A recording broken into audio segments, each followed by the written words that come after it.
everybody. By everybody, I mean whoever's there. Well, let's see if I can get my TV to catch up. Maybe. Maybe not. Oh, everything's slow. Two watching, but it's not showing it live on my TV. What's up with that? There it goes. Welcome to live stream. Hope everybody's having a good week so far. My week's just, normal. So, we got Cooler in the house, I think. And then we got Mike's Garage in the house. Hey, what's going on? Oh, not much. All I got to say is 3 words. Yeah. That's all it takes. It's fucking cold.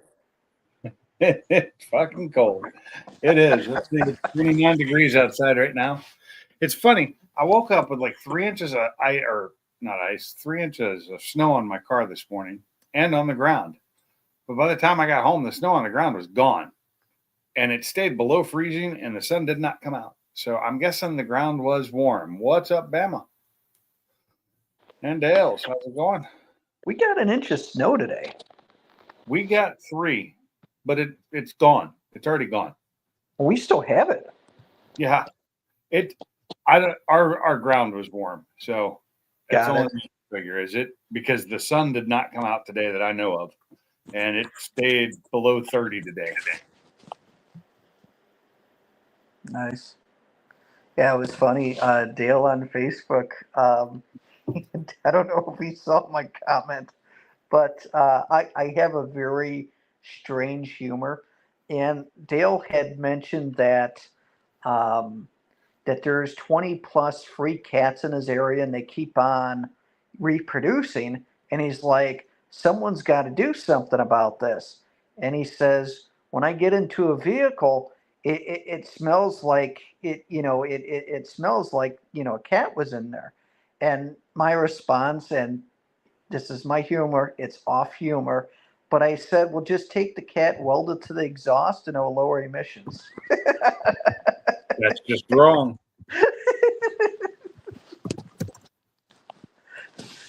That's my corny humor. So there you go.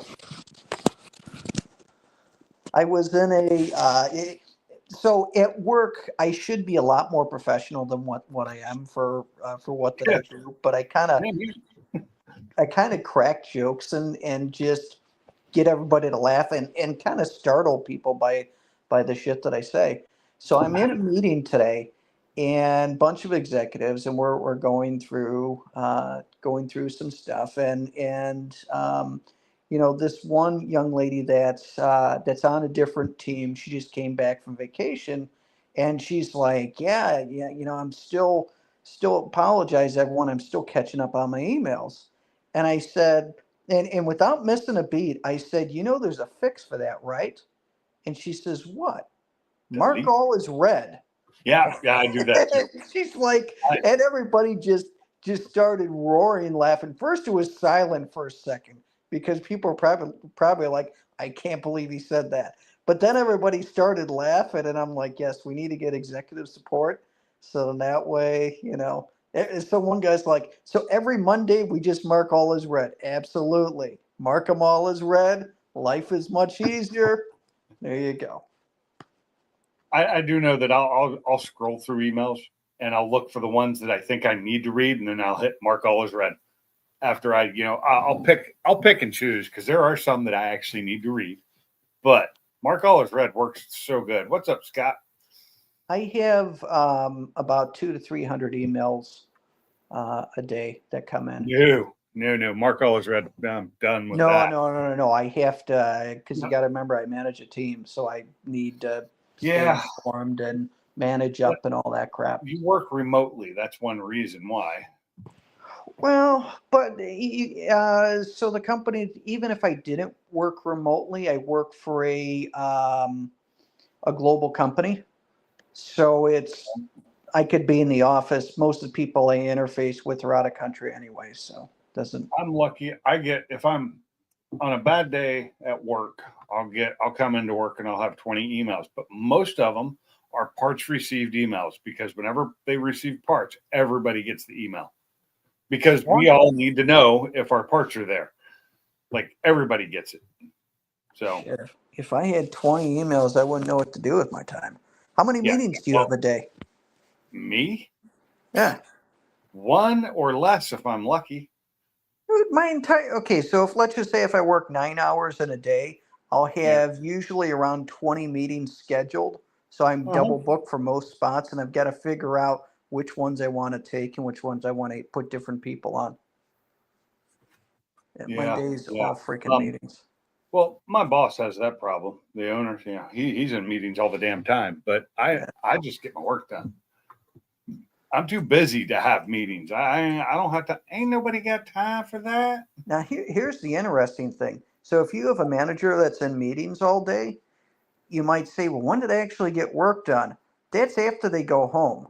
Then they get their actual work done. Oh, geez. No, when I'm talking to my boss, I'm talking next to the owner of the company, and I get emails. I'll get emails from him on I'll come in Monday morning. I'll see Friday and Saturday emails. Friday, they're at 9, 10 o'clock at night. And Saturday, all day, all night, he's working, but it's his company. He's working constantly, and I don't know how he does it. I just don't. I don't know how Elon Musk does it. I mean, the dude don't sleep at all. Well, I think he gets 3 to 4 hours of sleep. But can you imagine trying to manage 5, 6 different companies while you're also doing what he's doing? And you're just like, how the fuck do you find time for all that? Hey, guess what? I started my live stream. My dog needed to go out. She didn't need to go out. She wanted to. I said, what's up, Woody's Garage? How's it going? Hey, Woody. So we're still trying to potty train the puppies. So it's okay. Every hour. With my boss, that isn't even a joke I'd make. Scott, not even. This guy is, nothing like that. Not even something I could joke about. It's not funny. I mean, I'm not saying you saying it's not funny. It's kind of funny, but thinking of this guy like that, just not funny. It's just he's actually one of the most honest, nicest guys I've ever known. That's awesome. Yeah, he can have his days where you don't want to talk to him, but stress builds up. Now I'm looking at the chat. Okay, that was a good comment, Scott. Yeah. He's putting the right people in the right places to take that kind of stuff for him. Yeah, take care of that kind of stuff. Yeah, that's the part of the boss, man. You got to do the right. I'm just he came in today to tell me I had to make some changes again on something I've already made 500 changes on. He's like, why? We don't always know everything when we start these jobs, the engineers, and things change, and it's because those ended up in the DLR. You know what a DLR is? Device level ring. It's a device level ring. Okay. Yeah, and because they're in the DLR, and so many people at work call it the DLR ring, and that drives me nuts because that's what the R is ring. He's like, so because they're in the DLR, if they go out, we lose connection to everything. We lose all our connections because they're in between a bunch of other things. So don't want to lose your connection to. Let him kiss my Mustang. Yeah, the Mustang that doesn't run right now. That's why. So it's kind of switching over to cars, which I'm sure people would rather hear more about than corporate America. I look like I'm kissing the Mustang. Yeah. I'm gonna let my other dog out. She came out finally. What's oh, you walked away. I was gonna say what's the newest and greatest with your car? What's the latest and greatest with my car? It's sitting in my garage. Well, have you touched anything? I took the intake off about a week ago. Okay. I took the Cobra Jet intake off, which is just a long, on that one, it's just a long pipe with a huge filter going That's- into the one that is a 150 that necks down to a 133 or whatever. If Cooler's in here, he knows the size. I don't know if he's still in here. And I heard he went into a ditch this morning, and hopefully it wasn't. I hope it was just a regular car. Mustang, yeah, Wow. yeah. I'm sure in New York they do rust out like most cars. That they do. Okay, so you got the intake off. What's next? Next is to pull the belt off and start pulling all the pulleys off so I can replace them. I got to get the fuel system out and swap, but I got to buy a new pump, a new hat for the tank because I don't have one right now other than the triple hat that I'm taking out. Why can't you leave the triple hat in there? Because I'm switching back to a stock fuel system for a stock engine. You still keep the oh, you're going back to the regular returnless? Yeah. Going back to the stock system. Well, you can go with the stock tune and leave your aftermarket fuel system on it. You think I should buy your 429? I think I wish I had some money to do something like that. If I had money, I wouldn't be doing anything. I'd just be fixing what I have instead of taking it off. Well, because the thing is that, I mean, as long as you're running the same pressure to the rails, it doesn't really matter if it's return or returnless. That's true. But if I sell the Whipple, I'm sure the people are going to want the fuel system to go with it. Not really, because a lot of times they want you to ship the supercharger, so you just Oh, ship I'm the not- supercharger. I'm not shipping anything. If anybody wants to buy it, it's going to have to be local. It's going to have to, when I say local, within a couple hours. I sold mine on Facebook Marketplace.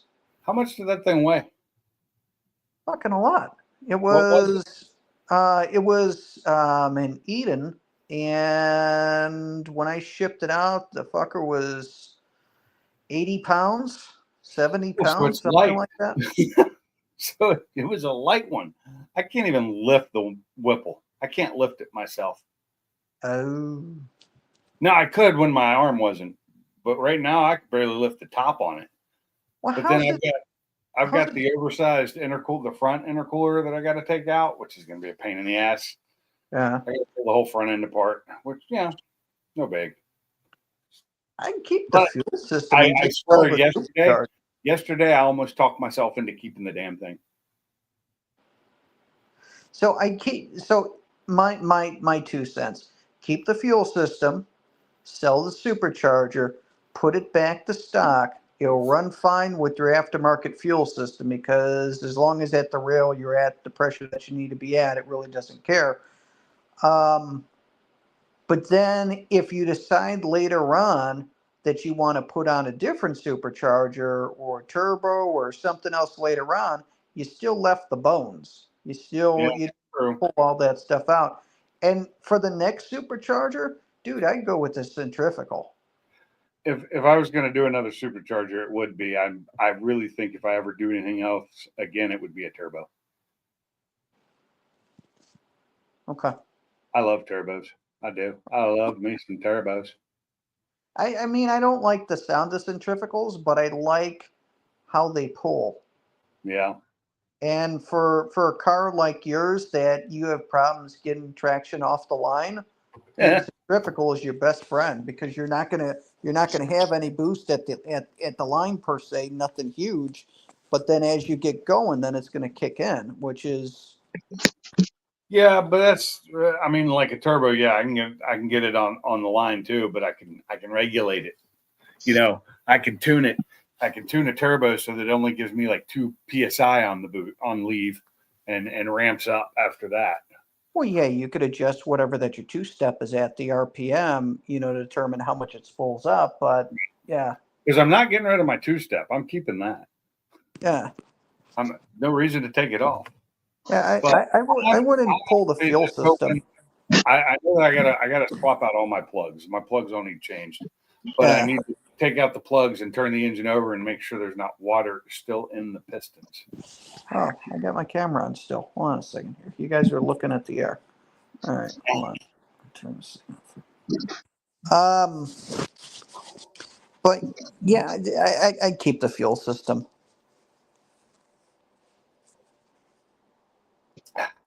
Taking water. If you can. I am Hey, going to take Carmom. the take out. Hey, Salty, Bama, how are you guys doing? Salty, Bama. We got a bunch of people in here. Woody was in here. I don't know if he's still in here. Nope. So I'm drinking heavy tonight. Coffee. There you go. I'm drinking water. This is Good for day us. one. I'm drinking water too, but I just needed something that wasn't water. I've been drinking water all night. Back on the night shift. So I haven't had anything to drink this week. This is day 3 of me not drinking again. It makes it hard for me to go to sleep at night. I don't get tired until like 1 or 2 o'clock in the morning. I don't know. I don't know, Salty. So you'd mentioned nitrous is much easier and costs way less. I agree with you. It's just I a don't wanna power do that. adder that I would never want to have. I don't want to deal with nitrous. Nitrous, I just don't want to deal with it. Oh, okay. Woody is there. I can read both those license plates. One says C Pink and the other one says Pink's Garage. Yeah. But I have them up on an 85-inch TV in front of me so I can read them both. What do you think the supercharger is worth when you pull it off just selling the supercharger? With the 10 rib kit, I don't know. It depends on people who are willing to pay for it. You think 4Gs? I would hope so. Okay. I would. Well, yeah, superchargers. I mean, you might have paid five for it, but what are they now new? Like 8-9 grand, having the prices shot up. No, they're 10 grand. 10. Holy fuck. and I thought I paid a lot for my Kenny Bell 2.2. I got it used for 2,600. Yeah. Well, Kenny Bell doesn't cost it. 6,000 is lowest. See, like Cooler said, 6,000 is the lowest he'd go, and that's what I was thinking. It was like 6 grand. That's some good cash. If I didn't keep it, your Boyle hit $100 a share today. I know. Sell. I'm still in the hole, so I mean, I guess I could sell and lose some money and not all of it. Oh, I lost my ass on it. I did. I did too, but I didn't have near as much invested as you because I don't have that kind of money to invest. Yeah, I don't want to mention how much I lost. So we'll change subjects. Yeah. 94.5 right now, which is about the highest. It got up to 96. But I'm still, I am, where is it? Where's my, my total return right now is minus 43.5%. So I'm going to wait and see what it does tomorrow. If it goes up, great. If it doesn't, I'll probably sell before the end of the week. Yeah. And just get out of it. But yeah, I was hoping to get back, like minus 10% before I sold. But yeah, it was down maybe 60%. Is it for Coyote? What is he talking about? If you know what you're doing. Nitrous is easy as hell if you know what you're doing. Is what for a Windsor or Coyote? I don't know. What up? So Salty, I just don't like how the power comes on with nitrous. It hits and it hits very hard, and it's very. You could do it. You could actually do a progressive nitrous. You can do progressive, I know, but you use a window switch on that, and it actually doesn't hit that bad. But then again, a turbo hits really hard too sometimes. Hey, Street Fox. Hey, my supercharger is Coyote. Okay. It's on that car right there in front of. Hey, car mob. Yeah, and like you said, not if you have a window switch, which is a progressive timing, basically for nitrous, and I prefer it coming in like that, like nice and easy and ramped, not just all at once. Now maybe if you need to scramble at the end and like give it like a full 50 or 100 shot right there, you have a button for that. Hey, BTG. Hey, Max. Hey, Bama. What's up, Jim? Way behind. I have a Whipple, just a standard Whipple Gen 5 3-liter, and I don't know if I'm going to sell it yet. I know I'm taking it off, but I don't know if I'm selling it yet. You got to figure that out before we take it off. Well, I need to take it off no matter what to make sure the engine's fine. I mean, I need to at least get it off because water got into my engine through it. It dumped a lot of water into my engine, so. Don't sell it. Yeah, I know your feelings on it, Mob. Sell it. I'd sell it. Fuck yeah, sell it. If you want a turbo down the road, ain't no sense keeping a supercharger around.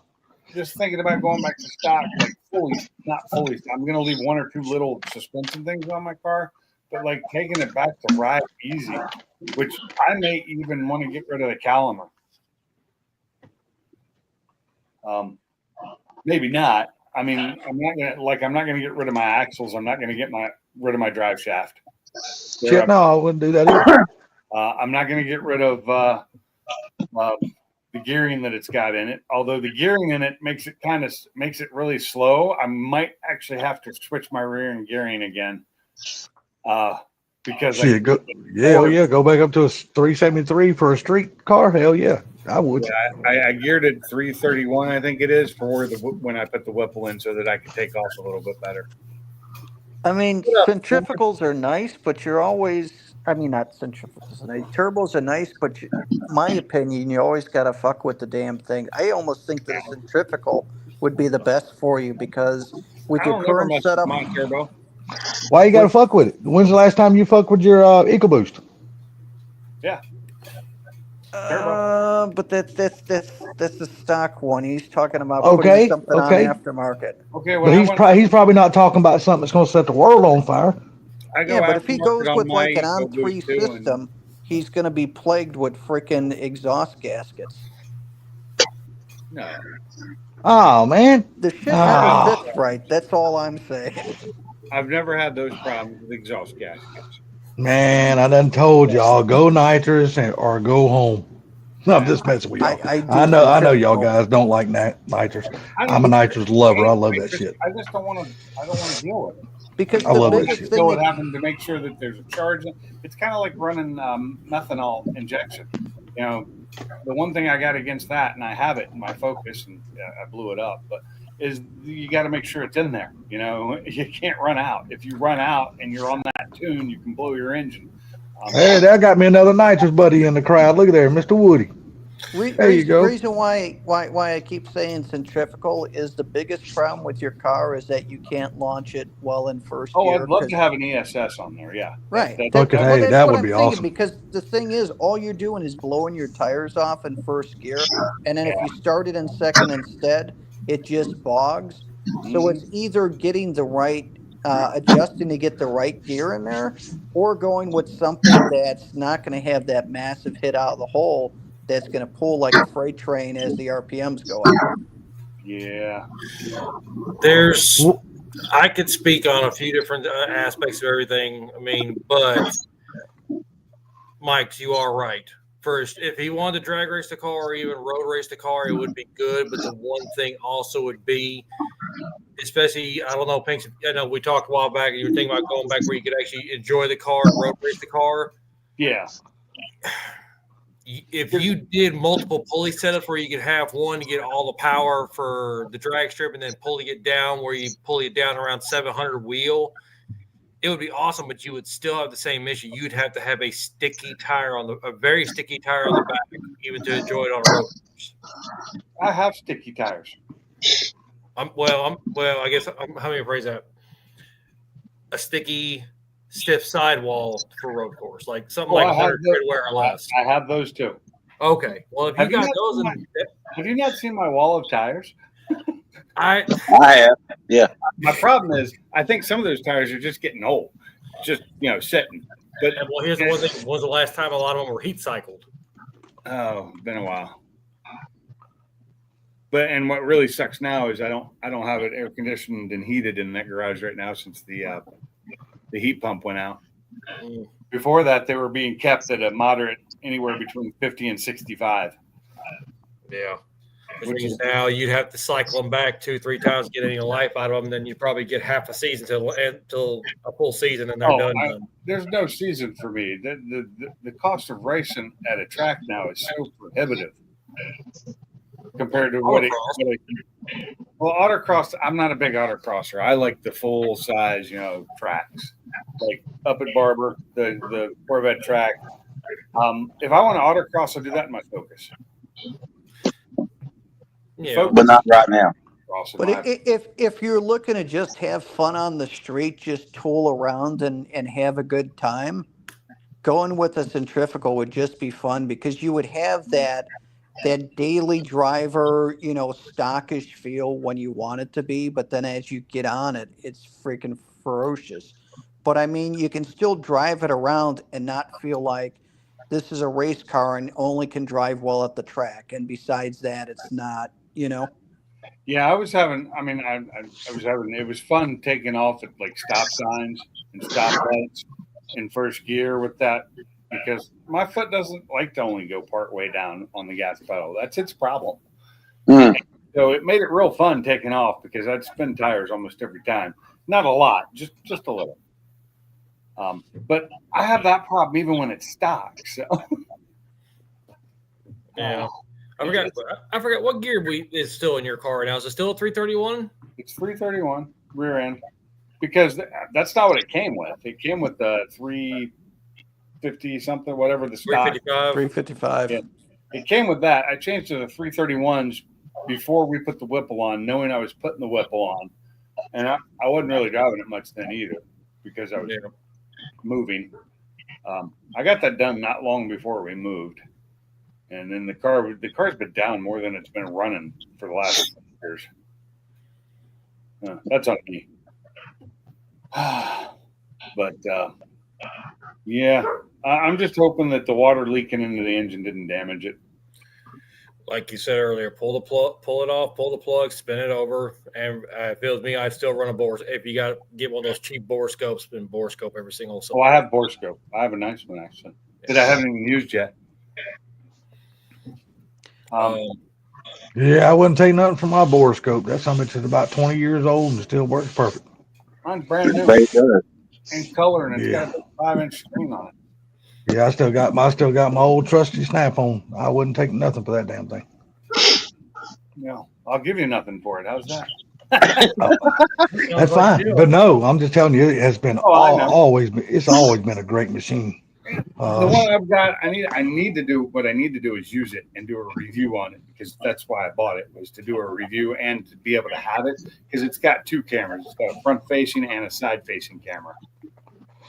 So when you're in the hole, you can see to the side too. Yeah. Was something I wanted. And I know I need to change plugs. The plugs have been overused. They really have. But yeah. No, the funny thing was, I was going to tell you too. If you decided to do ESS, you can keep your 10 rib. Yeah. I don't really want to though. I found everything except for, like I said, the fuel pump. But like Mike was saying, I'd probably just leave that fuel system on there.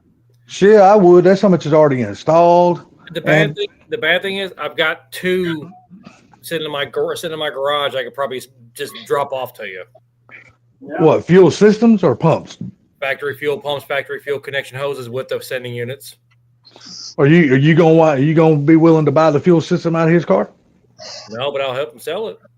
No, but if I don't have to take it off, why go through all the trouble of doing it? Because it's a lot. Yeah, that's what I'm saying. Hell yeah, if you ain't got to take it off and it'll work fine with everything that you're going back to, then shit, leave it. I'll just leave it. Hell yeah. Look, all you really want's the big ticket item gone if you wind up selling. That's the Whipple. I mean, hell, you might as well. Like Mike said, Mike made a damn good suggestion. What I'm doing is getting the 6-rib kit and going back to the stock pulley, stock size under pulley, and then it would be a different animal, and I wouldn't have to run E85. Yeah, because then you can run a 3875 and a factory lower with 93 and 700.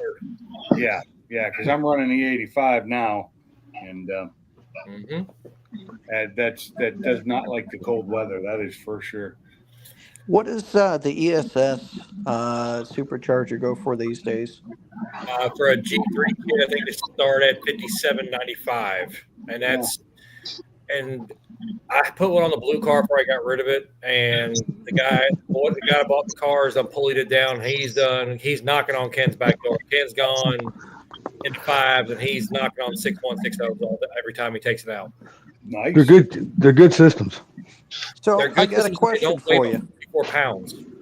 So it sounds like a new ESS is about the same price as his supercharger is worth. Used. Yeah. Right. So if he was to pull his off and the engine is fine, couldn't he just swap over from one to the other and then just be done? It would actually fix all of his reliability problems, his issues getting off the line, and would give it the street ability that he's looking for.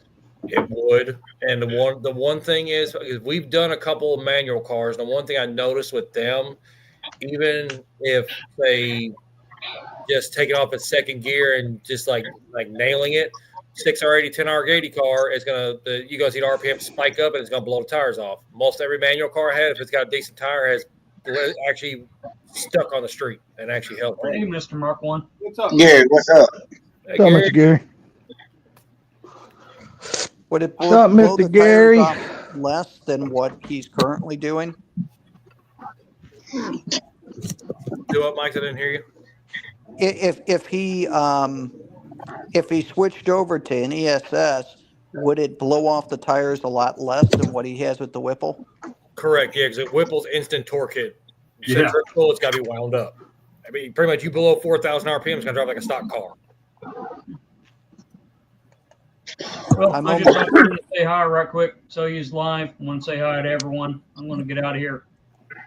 Well, thanks All for right, take it easy there, Broken. Hi, brother. Have a good one. Nah, Lady brother. Broken Tool. Nope, she's not listening to me. I say give it nitrous, give it the beans. I gave it the beans many, many times. Funny thing is, the guy we put that expensive ass nitrous kit in is not far from Pink's. Really? He races all the time up there at Jake's. Yeah. My problem with Jake's is if I'm going back to stock, I won't. There's nothing I can compete in there anymore other than test and tune because they don't have anything that goes as slow as my car is stock. Because they're only doing index racing, and I think the highest index they're doing is 8. And I know, if I'm not mistaken, my car used to be an 8.2 to 8.5. How much faster would his car be, Cooler, if he was to switch over to the ESS at the same horsepower level? See, a bunch of factors start going in there. Tire, traction, tires, track conditions, a bunch of stuff's going to get played into that. But Transmissions. he's got a transmission that'll hold it. That's the one thing with the Caliber. If he went from the Whipple, which is a lot of torque down low, really hit with a decent hard hit, to an ESS, the transmission actually probably would live. Oh yeah, no. I know his transmission will hold it, but like I've always said, you'll never manually change a transmission as fast as an automatic can shift.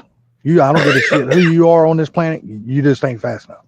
This is true, and the one other thing to factor in that too is every time with a manual, unless you can watch shift it, you're gonna unsettle suspension, which means it's whole little thing starts tumbling downhill.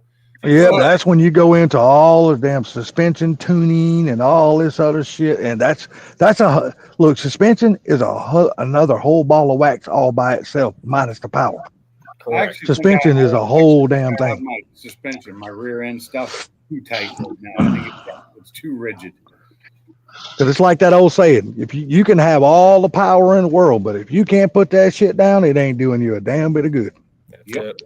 Yeah, I think Pink's car is set up pretty awesome. The problem is the supercharger that he has on it and the gearing just don't fit. And a different supercharger that comes on not as hard, you won't be blowing the tires off, and your quarter mile time is going to be much better. Yeah, I never get to the quarter-mile tracks, but you know. Or eighth mile, you know what I mean.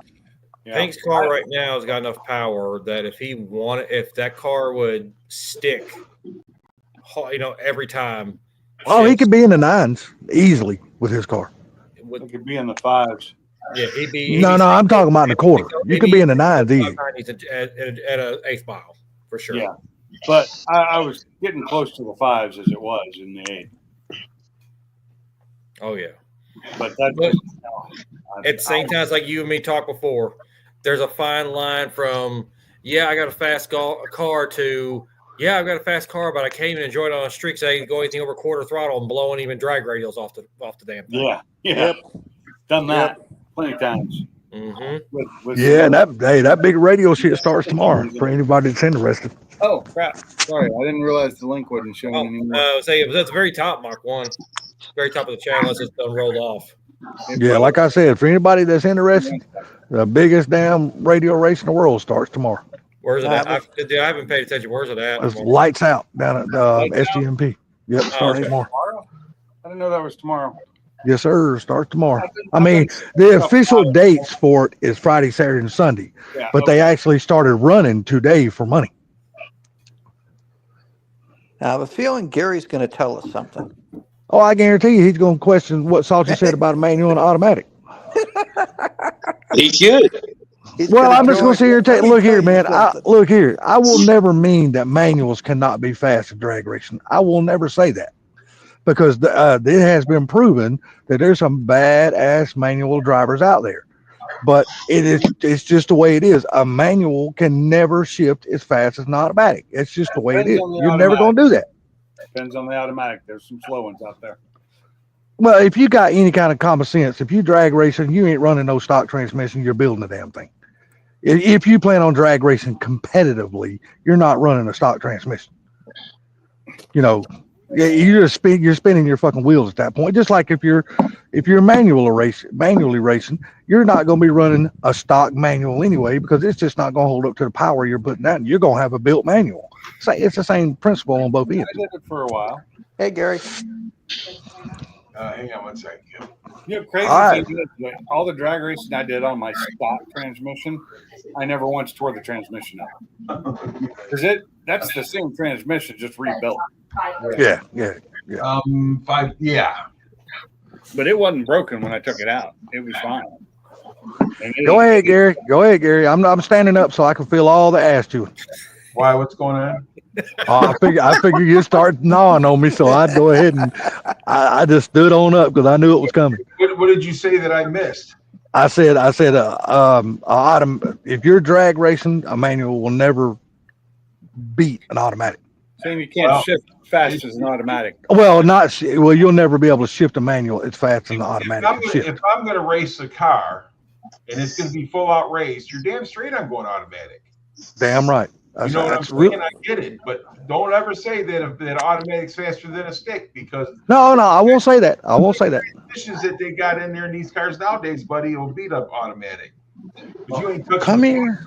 Well, come here, girl. Well, how you doing, sweetie? He's trying to say that a human cannot doing, shift baby? An automatic can. But and they cannot. That automatic can't hold the yards that stick shift can. Yeah. No. There you go, baby. Go back home to your daddy. He's calling you. I took my stock Mach 1, raced the guy. Go back home to your daddy. His car was an automatic, and I busted his ass. Then he told me I was lying that I didn't have no tooth. I said, "Car's only got 500 miles on it." But funny. I mean, if I'm going to run that car on the street, like my Fairmont, it's an automatic. Do you know why? Because I'm going to race that car.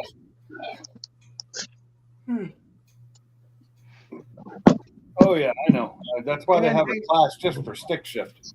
But they do have a class way too fast.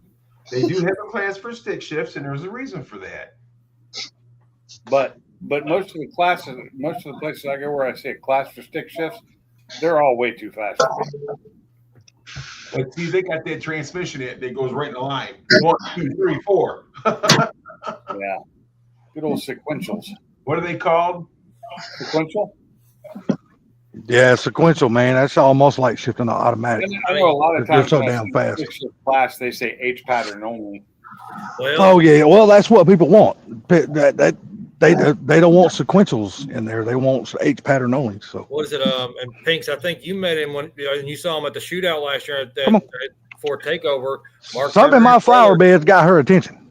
Oh my God. I can't hear I don't you. know what it is, but something in my flower. That could be it. Oh, I'm sorry. I forgot to mute you. My neighbor's dog's over here at my feet. Hold on a second. No, I was gonna say Mark and Scott Turner. Don't forget, both of those guys run faceplated T56s, and I mean, you seen his Foxes in the 5s. Yep. He's pretty damn quick. I about missed the name. Who was it? Mark and Scott Turner. Oh, okay.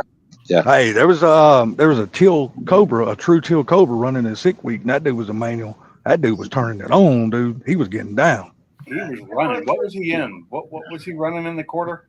Ah, damn, dude. I want to say he was running in the 8s. Yeah, I think so. He was getting down, dude.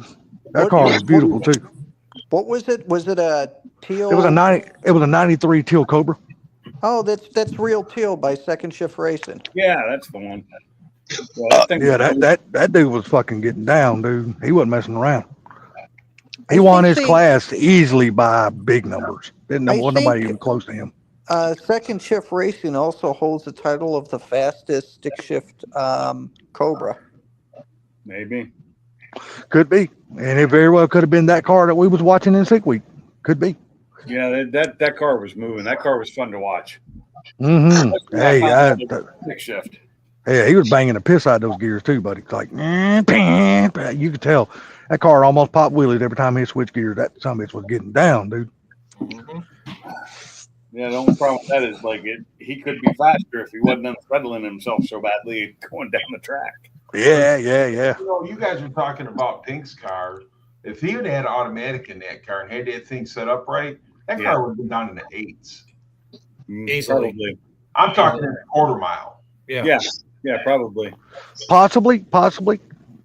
You know, But you got to remember, his car is still stock with no weight reduction. So I don't know if it could have Thing is- quite got into the thing 8s. is, though, is that car, when I watched when he launched that car just didn't, you know, in his videos, it didn't have that, it didn't drop back. You know what I'm saying? Where the Yeah. front would come up enough, where the front would squat enough to stick to the track. You Mhm. know, That's, because like you said, his rear end was too rigid. rear end is too rigid and my front end is too tight. Right. When that car, if he had the right struts on the front of that car, and Yeah. it would have lifted those struts up a little bit and set that rear end down hard, you'd have had no problem. That's one thing Yeah, I'm looking at doing too is actually changing the front end out because it's running the original stock struts on it. Well, we talked before, Pinks, about that. Remove the front sway bar Yeah. to where you get the travel. that lift to the But the front. reason I don't Yeah. do that is because I also like to take it around corners. Well, and that's the thing, though. I mean, removing his front sway bar, if you just change the struts on that thing and get the right struts on that, Yeah. you would have had no issue. Mhm. But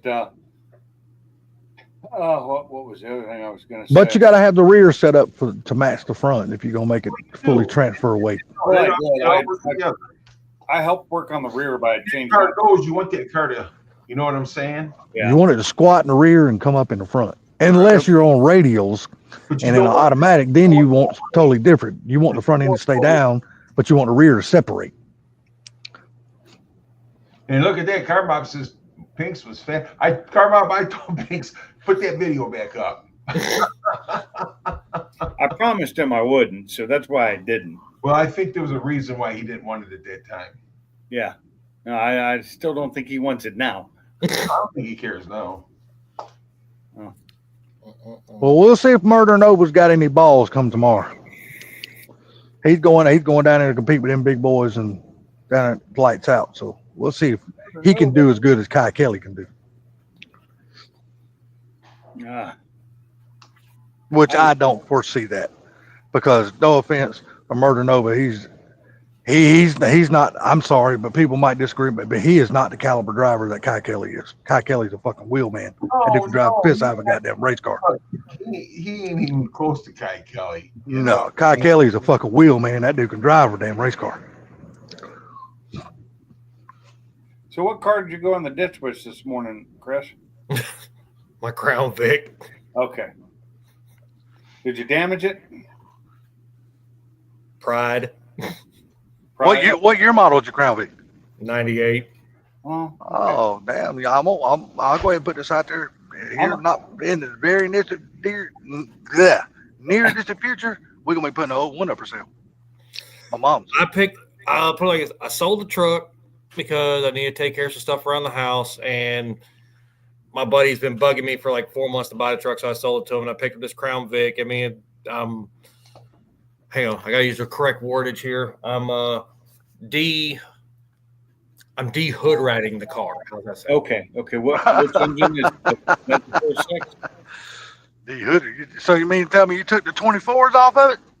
It had 20s on it with rubber bands, and it rode like crap. Now it's got staggered FR 518s with actually some meat on the tires, and actually rides way better. But back tires are decent. All the tires are old. I got to put tires on it. The back tires are decent. The front tires, I forgot they were slick. I'm out there and just like, oh shit. Other words, it didn't work out too good, huh? No. Yeah. How bad is damage the car? That does have the 4.6 in it, right? Two Yes. valves. 2-valve 4.6, basically same setup as in my truck. Same thing, 4.6 non-PI with 4R75. Right. Yeah, that's I'm what a mom's big car got. fan of the last couple of years of the Crown Vic. I really like those, the weekends. That's what I got in my truck. The 4.6 2-valve. I call it the putt-putt truck because it ain't going anywhere fast, but it's nice and reliable and sounds good with Flowmasters. But I'm gonna tell you what, when you get behind the wheel of one of those engines in a Crown Vic and going down the road, there ain't nothing on the street that rides any better. That fucking car just floats. Hey, why do you It's think an the awesome cops riding used them for as long as they did? car. Man, they are such good riding cars, dude. It's like They're driving nice a recliner cars. down the road. That something is awesome. I was sad when they ended production on it. From what I was working at Ford when they killed them off, and from what I understand was they could not get the car to make either to put a more modern drivetrain in it and everything else. Ford said it wasn't going to be cost effective to make it where it passes emissions and all that sort of stuff. And I'm just like, drop a damn 3-valve in it with 300 horsepower, keep everything else cop wise underneath it, and still produce it as a damn cop car like they did for the last I think it was year and a half. I think because I think the last civilian one was like 09. Didn't they just stuck a 3.5 in it and been good too? With the 3.5 issues that the first generation trucks had, they would have been better off, like I said, keeping a mod motor in it, make it reliable. Yeah, it may not have been the fastest thing on the road, but the car never was in the first place. The car was engineered to be a damn tank, which they were. Yeah, they were. Hey, what's up, Bill? If they dropped a 4-valve in, it would pretty much be a Marauder at that Oh, point. yeah. That's it. There's my favorite version of those two cars. Oh yeah, I love the I love a Marauder. good Marauder. I actually tried to find one, but I could not either find one, A, that wasn't overpriced and beat the crap, or B, find some really nice ones. They're like, wow, they're still drawing $20,000 for Yes, sir. They are high dollar. You know, let me tell you who helped that shit out. Yeah, we Cletus. don't want to talk about Cletus. When Cletus got that damn Marauder, dude, and did what he did, the prices on those cars shot through the fucking roof. Just like with the Crown Vics, he bought them for all of his demolition things, and now he's doing Nissan Rangers, and then they price shop. Now he's doing Nissan Altimas. Yeah, Ultimas are going. I've seen nothing. I see so many Ultimas for sale now for some They reason. could have those motherfuckers anyway. I would Yeah. If you want the SDR with the manual transmission and the 3.5, that's the one you want. Yeah, Ultima. I don't want none of them. I used to own an Ultima, but it was just a plain SC with the 2.5 in it. It was a good car though. Yeah, I mean, it was a daily. It was a good car. It got good gas mileage. Got the wrong badge on it for me. That motherfucker says Nissan. That means it don't go to my yard. Well, that's you and your prejudiceness against Nissan. You don't like the Nah, I Japanese. ain't they prejudiced. I'm like Mr. Gary. I just prefer American automobiles, man. That's just me. I'm prejudiced That's when it what I comes prefer. to cars. Any foreign car, I'm prejudiced. There you go, Gary. I I'm with prefer you on it. some nice Italian cars, but I can't afford them. You know, there's some nice Italian cars I'd love to have, but I can't afford them. I mean, Like I said, there's only one foreign car I would ever buy in my life. Literally one. I wouldn't buy any other foreign car. I A want an VW Aston Bug. Martin. No, I want an Aston Martin DB9 is what I want. Well, a DB9 would be nice. DB9 That's the ain't only nothing one but I would ever spend my money on. Other than that, I don't give a damn about the Lambos, the Ferraris, I don't give a shit about any of the Porsches. If I don't I'm care gonna about none of buy, You know, if I have to buy a foreign vehicle, it'll be a VW. yeah. The funniest thing is with a DB9, it ain't nothing but two damn Duratec V6 and a Ford engineered Aston Martin built transmissions. And most of I the can't help it. I look, man, I have always been in love with that car. Yeah, I don't know what it is about that car. I just have always loved that one car. It's the only foreign car I like. I don't like any other foreign car. I wouldn't buy any other foreign car. Just that Well, one. I was talking to Carmob on the phone here the other day, and he was talking, because he knows I don't care for, foreign vehicles and stuff like that. And I called him. I said, "You know what you are, Carmob? You're a foreigner." And I would take another WRX again. Love those things. I love the Datsuns. Had a few different Datsuns, and always special place for the first gen RX-7. I wouldn't mind having another 270Z back again. I had my 79. That was the 270, right? No, 79. No, 260. 260s. They didn't make 270. 260. I had a 240 with 3 Webers on it, dude. That car ran like a rape day. Yeah. I liked it. Yeah, It was a good 240s, car. 260, and 280s. Mm-hmm. I'll be right back. I gotta get tea. I should have brought my damn coffee out here, and I forgot. Carmob says, "Love my gap junk." Like I said, I mean, don't get me wrong. I'm sure Carmob's car is a beautiful, beautiful machine. And I've seen GTRs in person. I've never ridden in one, but I've seen them, and they're beautifully designed cars, and I'm sure they're awesome to drive and all that kind of stuff. It's just I couldn't bring myself to buy one of them. I will admit it is a badass car. Don't get me wrong, but it's just not me. That's me. That's all it is. It's nothing against the car. It's just me personally. I prefer American vehicles over anything else. That's just me. All I like Toyota. I like Toyotas. I would love to have my old Toyota truck back, which is the old SR5. The 1988, I think, is what I had with the what is that? Can't remember what engine that was. 22 RE. Yeah, It's probably a 22R. It was an RE. Hey, I want to pick your guys' brain for a moment here. Oh, that could be dangerous. Since you guys are all fucking smart and everything like that. Don't include Salty in that shit. So, hang on, Salty, I'm going to get you in just a minute. So I want to buy a switch panel from Painless. But I mean, as of right now, I only need like a 4-switch, but I'm thinking maybe I ought to just get the 6 or the 8 in case I put something else in the car. Okay. Mm-hmm. So I'm asking what you guys, what do you think? I think you should go on Amazon and get one of their switch panels and not spend that other company's big money, because you're gonna get the same damn shit. And it's been proven that they're basically the same damn switch panels. By every drag racer out there has improved it. They're all the same damn thing. Oh, well, here be my question. Are you on a traditional switch panel, like with the old flip-up rocker switch, or are you wanting the new, like what Salty said, the new modern touch? The new modern stuff is what I'm going for. I just They sell them with the new modern stuff on Amazon. That's what I'm saying. I mean, I've personally never used them. I've seen them. I've seen them used. I mean, You just have to be one careful. thing about you're going to have what's most time with those, you got to have a PDM. Power distribution module. You won't be able to just, wire them up yourselves with fuses and relays. You got to buy a PDM for them to control. Well, the Painless you don't. You got to have the relays, but you don't have to have the PDM. Well, PDM technically is safer because then you don't have to worry about relays or fuses because it's all solid state, all done through blocks. You got to correct me on this because I don't know nothing about the PDM, but all I know is how I used to wire cars. Well, you're going how you use I'm it. there with you. You can buy either type on Amazon, or you can buy Painless. But I would, as your question states, I would go with the larger switch panel so that you have room to upgrade in the future if you want to. Hey, now I was thinking that same thing too. That was his question. His question wasn't where to buy it. It was. You brought this PDM up. I need to understand it, so I need you guys to tell me about it. Okay. I'll say, Pinks, you take it away. You probably explain it better than I can. I can't really explain it. So a power distribution module, a PDM, is a updated version of a relay pack and fuses, but it's just all solid state built in. It's one single block instead of a bunch of little relays, and you just wire into it. You wire into it, and it's usually labeled pretty well. Sublime, what's up? So Sublime, he's got room on the panel for you, buddy, if you want to come up. That also, I can hold 10. That also allows you, the PDM also powers those new switch panels. It gives the power they need for the lights and everything on them. Yep. It's built in where I have Well, it seen would be better. ones that you could do. I've seen them done with relays and just a power supply feeding power into them.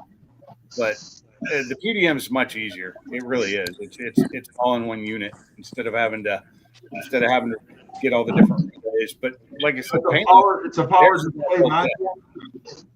What's that? Power display module. Yeah, power distribution module. Distribution module. Look at, like, if you get on YouTube, Haltech makes a really nice one. Painless makes really nice ones. Several companies make really nice ones. Okay. Haltech. Do All what? right. Like I said, I've never used one before. You know. I will say in this day and age, you might as well go with the upgraded stuff instead of you'll still see a lot of the guys still building the relay boards and everything, and they look nice and they look cool, but you can do it so much smaller now and lighter. Okay. You know, it's less. It's just less stuff. What up, Sublime? What's up? Well, less wiring too that you got to fucking damn worry about. I smell New Balances and jean shorts. Wrong and wrong. I don't own New Balance. I've never owned New Balances. Always I Nikes. own New Balance, but mine are Well, black. he ain't quite got old enough for New Balances yet. That comes when you hit your 60s. Yeah, It's too damn cold for jorts. Yeah, you ain't damn lying about that shit. Oh, shit. I'm It's, 49, I 28 wear 'em. degrees outside. I'm a Skechers guy, man. Nothing touches my feet unless they're Skechers. What's up, Woody? No way. No way. I used to be a Nikes guy until I heard about all the damn prison labor, the slave labor and shit building their shoes. I haven't heard it about Skechers yet. I haven't heard it about Skechers yet. I guess if I ever hear about Skechers, I'll switch to another brand. But until I hear it, I'm gonna wear Skechers. One of them. They're all Hey, good. Hey, Mr. Coffee, how you doing? Would you call him? Mr. Coffee? Mr. Coffee. That's not me, bro. That's 10 millimeter hit down there. Miss Coffee. Yeah, Miss Coffee. That's all I'm drinking right now. Oh, so you mean tell me you ain't been over in front of your wife with your brisket dropped yet? No. Oh, okay. Oh, yeah. How long you been married? I'm sure you have. No. Couldn't say. Look, you know you'll know you'll be full when your eyes will turn brown. With Salty, you're full. Oh yeah. I'm full of shit all the time. What are you talking about? Salty's so full of crap. Hey, Mr. Gary, that car didn't go through. He wouldn't come down. He wouldn't come down to my number. Oh yeah.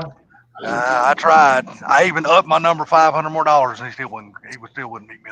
It's Captain Turkey Baster. Nice car. It was a very. I'm gonna tell you right now. I drove it. It was a very, very nice He just said that it's a very nice he's car. not getting it because he only offered a certain dollar amount and the guy wouldn't take it. And I know the company that built the engine in that car, Coupe Performance, they do nothing but top-notch work. But you know what? I got to tell you something, Salty, and you know, I might get yelled at after saying this, That's but okay. you know, Sublime said you'll never get that car. Well, you know what? Sublime has learned me enough to know now that when I usually set myself on a number, I don't budge off that number. It's whether I'm buying or selling. I'm really strict when it comes to that. Would you I'm offer him 10? No. I didn't go that cheap. But I probably should have though, because he said no. He said no either way. He went 12. That guy wants every penny that he's ever invested in that car back. I'm gonna tell you right now. I drove the car, and I'm gonna tell you right now, that car is well worth every dime that he has asked. What was he asking for? He had it listed at one time. I think it was 23 or 20 or something like that. Now he's got it dropped down to like 17.5. Yeah. Damn, you're a cheap bastard, Salty. Well, no. I'm just look, man. Look. I'm real frugal with my money. I know I keep my eye on the market, man. I know what you can buy these things for. I know what they sell for and shit like that. I'm never buying nothing without the mindset in the back of my head. What can I get out of it if I ever decide to put it on the market? And that's just the way I've always bought cars, man. I won't never change that motto. Look, Yeah, man, so let's say you bought it, and say in 4 years, you think the number's going to go up or down? well, now in 4 years, you can't. Well, I don't know. Look. That all determines on the market. That all determines on how the market is in 4 years. You have to go by the market. You can't go by the here and now 4 years from now. You got to wait and see what the market's going to do. But I'm going to tell you that car, the SN95s, they're only going to go up in price. They're not coming down. Okay. I'll tell you, they're just going to keep continuously going up because the Fox body right now is at a point where it's almost out of reach for a lot of people. Yeah. So they're going to the next best thing, and which that is an SN95. So that's what they're guess going what? to. You just answered my question, and you didn't want to. It's gonna go up. Yeah, the prices are only going to go up. Fox bodies aren't out of reach for people. They may be priced higher, but they're not out of reach. I didn't say they were out of reach for everyone. I'm just saying they're out of reach for a lot of people because a lot of people don't want to spend that kind of money on a car. If you think about it, how many Fox bodies, unlike the one Gary's got or had, but even he found out after he sold it, the car had problems that he didn't even know the car had. That's why Gary's a stand-up guy and offering this other guy some money back. So Gary's a stand-up guy for doing that. This is the whole point of it right now. If you buy a unmolested Fox body today, an unmolested Fox body, they're going in the 30s and 40s of thousands of dollars All day long. And all of us know who's been in the Mustang game for a long time. You will hardly find a Mustang that has not been dog to shit. And you got to go in it with a mindset knowing that, look, I'm going to buy something that's been drove hard and put up wet because that's about every single Fox body. All right? Unless you get one like Gary's talking about that's been unmolested, which is, look, them things are like damn needles in a haystack anymore. You can find them, but like Gary said, you're going to pay a lot of damn money for that car. Yeah. And I can say, because I've been watching the SN95 market too, and it's been it's going bad up. enough when I see pristine 100,000. I mean, when I say pristine, I say clean drivers. 94, 95, 96, 98 Cobras going for 10 to 15,000. Well, that's what I was looking at. I was looking at a 95 Cobra that's been, the engine and trans has been completely built by Coupe Performance. I know that shop personally because they're very good. It's got nitrous on it and everything else. The guy wanted 17.5, and it's a beautiful car inside and out. Gorgeous. I drove it. It drives like a dream. The steering is tight. The brakes are great. I just cannot, because right now at the market, that is all the money for the car right now. Correct. So if I bought it right now, I could not turn around and sell it for $2,500, $3,000 more than what I'd be paying for it.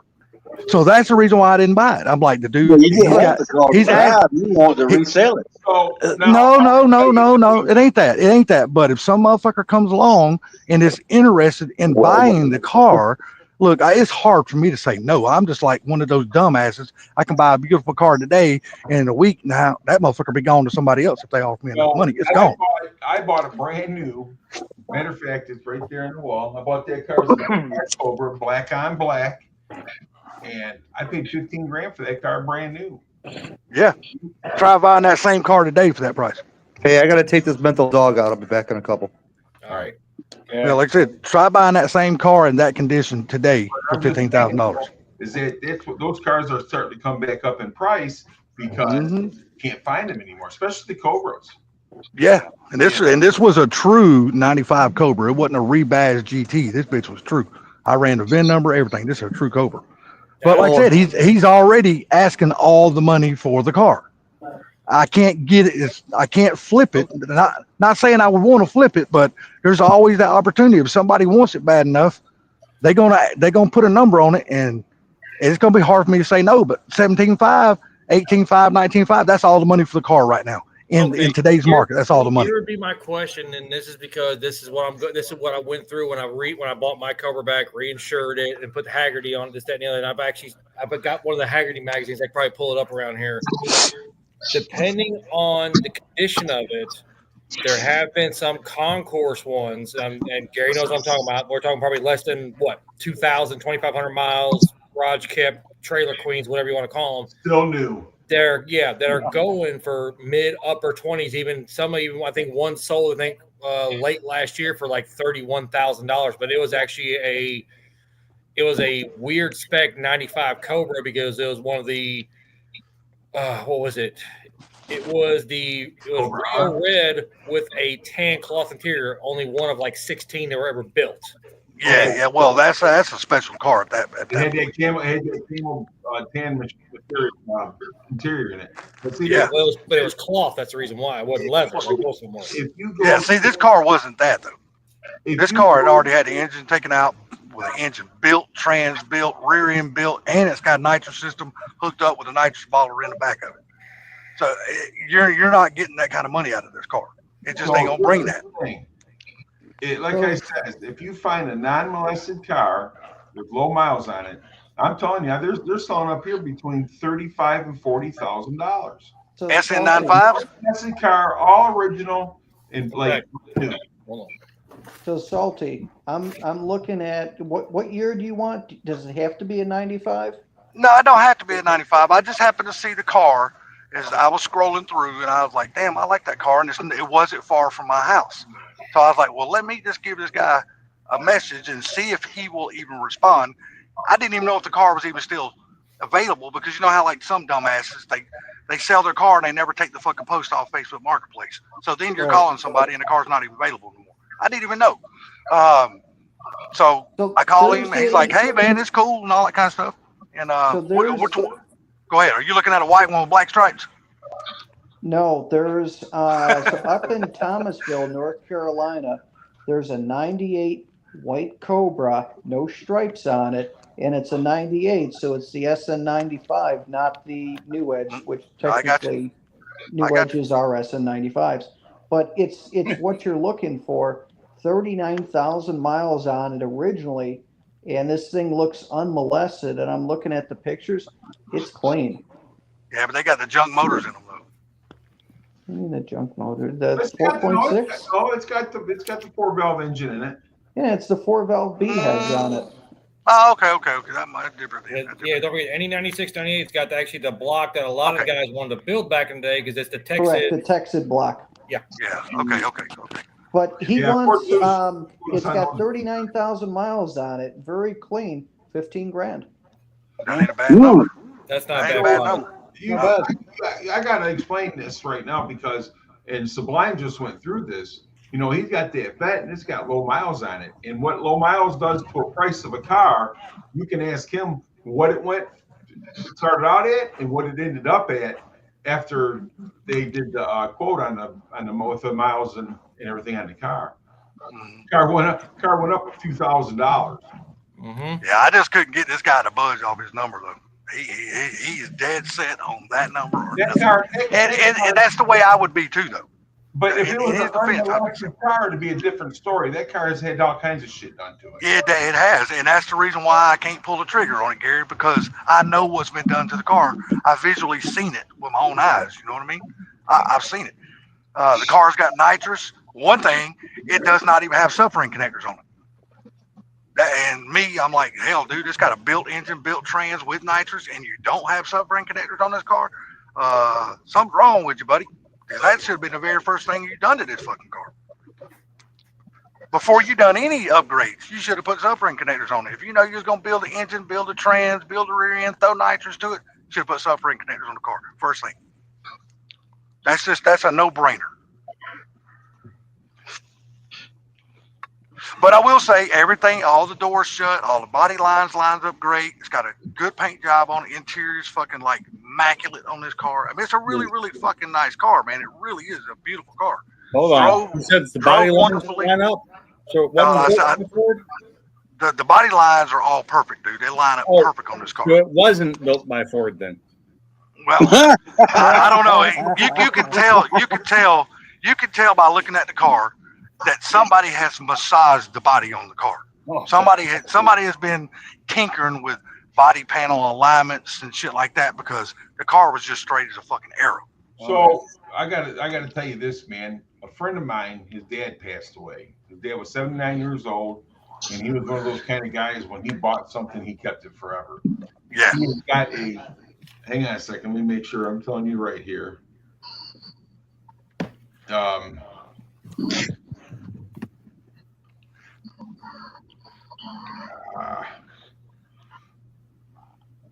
going to say it's a 68 S code 390 car, 4-speed car.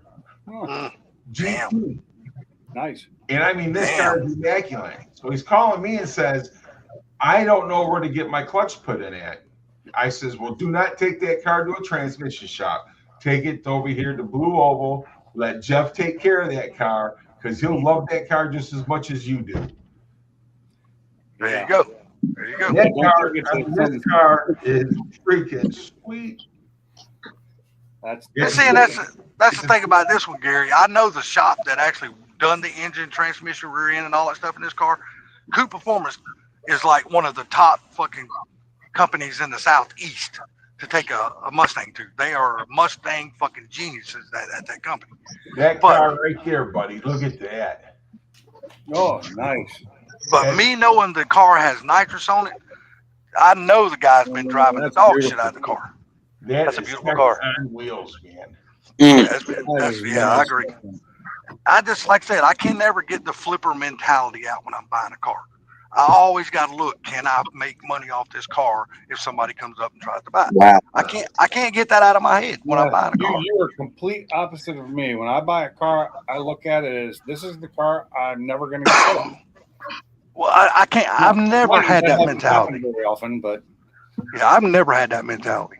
I've always bought something with something on the other end. I got to be able to make a profit.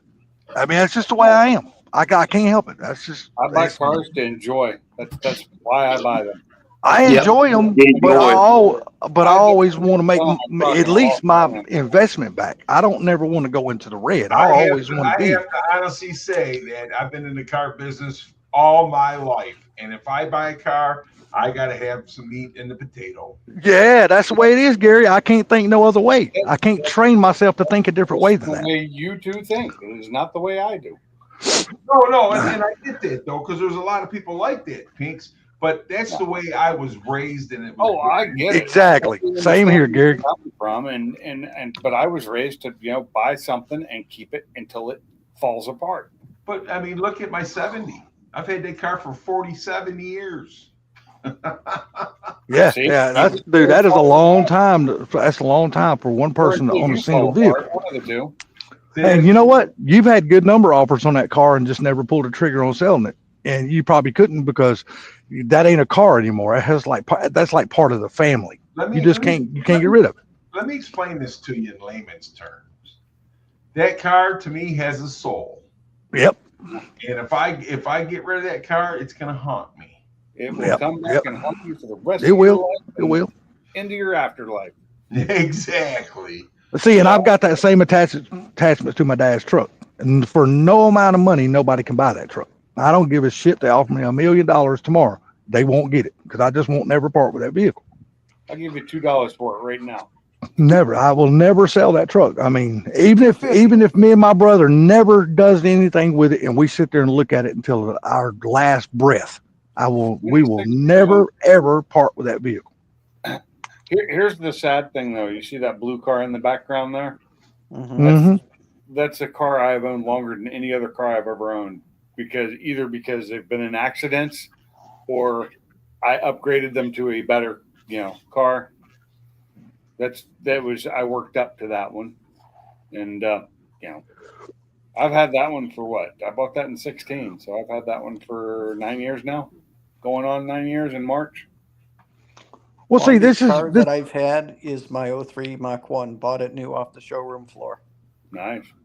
Well, see, this is the reason why I'm glad my mom has decided to sell her Crown Vic, because if she was to pass away tomorrow, which the family's already gave me the car, then I would never be able to part with it because it was my mom's car. Just like my dad's truck. I'd never ever part with it because of my dad's truck. I would never be, even though it's just a random 2001 fucking Crown Victoria that means nothing to nobody else. It would just mean something to me and I would never be able to part with it.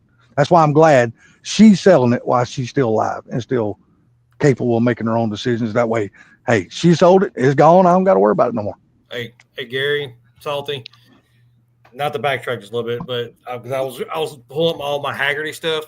You want to see something to probably make y'all shit the bed? Hold on. Hey, you went Okay. for some reason. Concourse Cobra. 52,000. Holy shit. The low end is What? 11,000. Mhm. Excellent 23. Good 12. Look at between good and excellent. There's no in between there. Huh? Yeah, but see, you got to look at it though. Just because Haggerty listed like that, is that what people are actually willing to pay? Well, That's this the is one thing. The Haggerty, when you look up the book, because I've like I said, I got the insurance, I got their thing. They base this data off of policies wrote, What's sales, selling? and trends. Yep. Yeah, but are they basing it off sales to individuals, or are they basing it off sales in fucking car auctions? Sales that they can get the information to, which is most of the states they get reported. They do have auctions, and their cars sell for pretty good prices, man. And here's something that'll even throw you off. Okay, I don't almost remember the Honda CRXs, right? Mhm. As of right now, their values in the past 4 years have gone up 116%, where you can be anywhere from the range of $14,000 up to $31,000 for a CRX. No way. Dude, them son of a bitch could go down to 0%. And I still wouldn't buy one. You're not They could go to minus 0%. And I still wouldn't buy one. Here's one here. 84 to 93 Celine Mustangs Ooh. have gone up 214% in the past 5 years. Well, you know what? And I can see that. You know why? Because that is a rare signature car. It's just like a Cobra, a Mach 1, I'm not even a and fan. stuff like that. Hey, hang on a second. Proline, I'm going to tell you something. I got a Fairmont in the garage that exactly proves what you're saying. What's up, Mr. Proline? I'm not looking at the chat, so I got to mute here in a minute. So, Well, I missed it, Gary. What did he say? He said, I've always accepted the fact that if I buy a car, it's a money pit that I am going to try and to fill. Guilty. Guilty. Yep. Guilty as charged. Not doing it anymore, although I could consider both my cars right now that are in the garage money pits. And My one thing, wife sure does. like what William's saying, and I mean, if your buddy picked one up for that kind of a price and it's a good, clean driver, that's a damn good price. Because I mean, the 94, 95 cars are actually commanding more money than the mod motor cars. Yeah, they are. Well, I got two and a half cars as money pits. Yeah, you do. Because you look at my Mach 1 with the 4-valve, it's only worth 16 grand. I mean, they have not gone up in value like the 99 Cobras, no 01 Cobra. I'm just in similar engines, but Well, it's just that Cobra name. I have seen They some of the will. Mach 1s because, I watch the Mach 1s, but I have seen some of the Mach 1s with less than 1,000 miles go for up to $30,000. But then at the same time, my ex-wife, her and her now husband, they bought a Mineral. I want to say it's a 03 Mach 1, 179,000 miles, a lot of miles on it. Mm-hmm. Full service records unmolested, and they gave 10 for it. But on the way home, the T45 grenaded itself. Okay. But yeah, I've seen them. I've seen the Mach 1s go because, like I said, I had an 04. I had a white 04, and I wish I never would have sold it, but I needed a pickup truck instead of that car at the time. So I sold the pickup. But the thing about this, I've been looking to buy another one, and I want the orange, and they're rare, and they're going anywhere from 15 to 20 grand miles on them. Yeah, the burnt orange, those are nice. Yes. Comp oranges are very nice, but they're very very notorious for the paint fading, just specifically on the front and rear bumpers. Mm-hmm. Yeah. I want one because I got the Twist Orange 21. That's why I want an orange one. Well, yeah, that's understandable. I mean, anything forward with anything with any kind of specialty paint code, whether it's like be either Screaming Yellow, Comp Orange, of course, Mistachrome. What is it? If you can find a true blue car from 01 or 02, those are worth money. All kinds of Azure stuff. blue. Yeah. Azure, yes, on the Mox, yes. I would love to have a Mystic Cobra. Oh my gosh, that's an 04 Mystic Cobra. If you said what's your car, if you could have any car, what is it? 04 Mystic.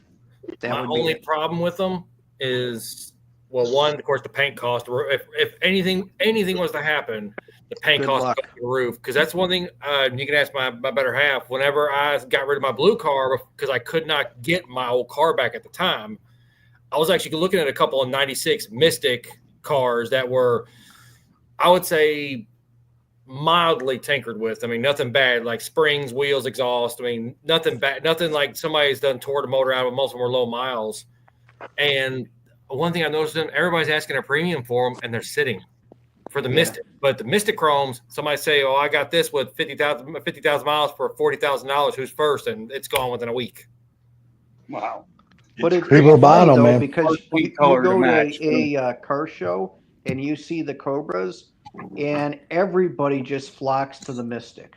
It's just like the unicorn of all of them. Yep, it is definitely the unicorn. The thing about it is, they're walking down that aisle and that sun hits that car right. They don't know what color it is. Yeah, they don't know. Yeah, I agree, Gary. They don't know what color it is.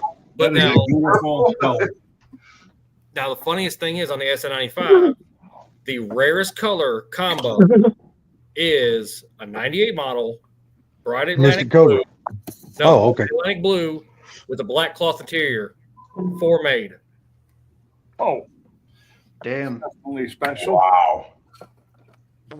Trust me. Ever since I got the car back, I've been doing I got the car back. I started digging through all my files. I started finding all the research papers from SVT Performance and all the shit I had back in the day. Been doing deep dives. Trying to keep my mind clear from other stuff going on in life. But yeah. I think for the Mach 1s, the rarest, if I remember correctly, and I could be wrong, was the white automatic. No, you're right, because I had the Oxford white, but mine was a manual shift. Mm-hmm. They made less. Say Ken had a white one too. Yeah, Patrick's done that car completely up. It's full Cobra kit, and he put. I thought they were CCWs because this man likes to spend money like it's water anyway. But he actually bought the Circuit Performance ones that look identical to CCW Classics, and that car looks so freaking good now. Yeah, and that car had a lot of miles on it too. But like I said, when me and Ken had it up in the air, it had a lot of miles, but it was clean. It wasn't damaged. You could tell somebody took care of it. I mean, It almost looked like somebody went through an ice blasted underneath. That's what it almost looks like. Wow. Yeah, Ken told me it was clean as hell. Mm-hmm. I mean, there's a couple things on the engine. I mean, honestly, the engine could stand a regasket, probably pull the covers off, blast them, and get them repowder coated again. But I mean, that's par for the course for a 20-plus-year-old car anyway. Yeah, no shit. Oh, exactly.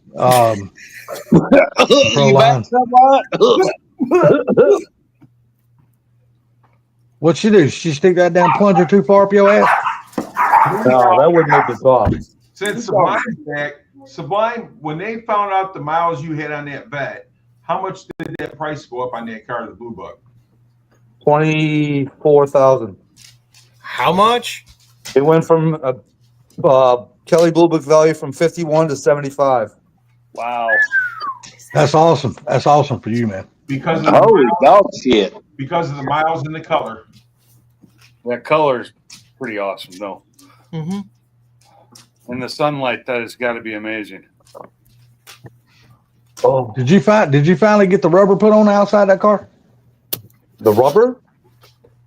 I'm fucking with you, man. Did you have it paint protected or whatever that shit is? Yeah, the PPF, yeah. Yeah, that's why I said you finally get the rubber put on. I was just fucking with you about that. Yeah, Hey, so- William, I did already. I already ruined mine. What, rubber? No, he said, he Oh, put, okay. I would ruin a 4.6 Cobra because the coyote drops right in. Already done. Been there, done that. What are you putting, a Gen 2 or Gen 3 in that car? I'm putting a Gen 2 in because, you know, the Gen 1s are a good engine, but if you really want to beat on it, it's not the engine to use. If you want to beat on it, you want at least a Gen 2 or even a Gen 3 bottom end. This way you got the boss crank, you got the boss rod, you just got cast pistons. And even then, I mean, proven point, Pinks, not over 900 at the wheels on a stock bottom end. Yeah. Yeah, but the engine didn't fail, Pinks. Mine didn't. No. Not just the transmission went out, not the engine. We can't say nothing. The other car that's local here in Jackson, the cop from Milan, we did one in his car. We did a VMP Odin on his and pulleyed fuel system with a T56 Magnum because he actually broke his input shaft in his, and of course it grenaded the whole transmission. And that car did 924 to the back tires, and he drives it every day. Dude, I'm telling you, I'm super impressed with Ken's car. That Gen 2 that he bought. He put the ESS on it. Yes. I am impressed with what that car is the numbers it's able to turn on a track. And I got a feeling that he's going to get it down even further than that this year. Well, I mean, you ain't got to tell me. This. I already know what's in it. I already know what's going in it. He already done told me. So. Most of it's already in. He's been driving with it. And that thing, he drove it with me on the street, and that thing is a. It made my 10-speed feel slow. When I had my 10-speed, it made it feel slow. Yeah, he told me he's I can't say nothing. That's a 16, isn't it? With 6R80? Yeah, the gray car, the gray car is a 6R80 car. The 6R80 is stronger than the 10R80, isn't it? 6R80 is more buildable. More robust. And is also more like, we know the recipe. This does 1,000, this does 1,200, this does 1,500. We already know the recipe. The 10R80 doesn't break hard parts. It destroys clutches and burns steel. It burns clutches and steels. And there are a few people out there that have got the recipe right. That are turning them up to 1,100, 1,200 horse, but it still seems like that's the hard cap for a 10-speed. Yeah, So but I've question seen for you. too much higher than that. So question for you on that with the 10-speed. I've seen some YouTube videos of some guys saying, that there's some issues with the transmission, not necessarily power issues, but just daily driving that they fail after a while. Have you come across any of that to where just for, one reason or another, either it's an issue with the drum or, most of the issues are fluid changes and that we've seen CDF drum, the sleeve in there moving, which the new one, the CDF drum, that's right. Yeah, and then the other than that, and this is the one big thing I was working on, but of course I got rid of the car. Heat control. Those 10R80s with a converter will get up to 200 very quick.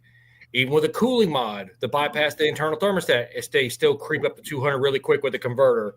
It's like the factory transcooler is really not big enough. But that's the one thing I tell anybody if they want to build a 10-speed. Thermostat mod, get the temperature down, and put the biggest cooler that you can find and or afford on the transmission. I've heard that before. Yeah. So I've got an EcoBoost with my 10R. I just changed the fluid on it at 45,000 miles because it was starting to shift a little bit, not quite as tight as it did, and it was fine afterwards. But I'm wondering, do I need to put a transcooler on it if I'm going to take it, because I took it to Tail of the Dragon. If I'm doing stuff like that, do I really need a transcooler, or is it fine at that power level? I think you're crazy if you don't. The one thing is I've learned a long time ago, anything transmission-wise, the cooler you can keep the fluid, the longer any transmission will live, whether it's built or stock. Right. Well, I just know that the 10R80 hates cold temperatures, so that's why I'm just wondering: is it worth bypassing all that and doing the cooler, or am I causing more issues because they just do not like cold temps? The 10R80 likes to be above a certain temperature. Now, when I had the blue car with 373s in the back, as long as it was above 150, it was beautiful. that thing would sing, bang gears, never give me a lick of problems. I never got on it before under 150, and I always watched it if I was playing around. If I got anywhere near 190, 195, I started just cruising, let it come down. Okay. But that's just me. Now, even with the EcoBoost, Mike and Pink knows I'm talking about. Mike, the guy I work with at the store. Yeah, he's got a built EcoBoost. I mean, he's got basically fully built bottom end, built head. I see Nom Nom. So that was my 04 Mach 1. That was the wife's 03 Terminator. Okay, nice. So you can tell we got issues, right? Hey, you got rid of both of them. That's your issues. That's nice your issue. Yeah, I agree with that. So, but now I got the 21 Mach 1, and she's got 2018 GT350. How come she always gets the faster car?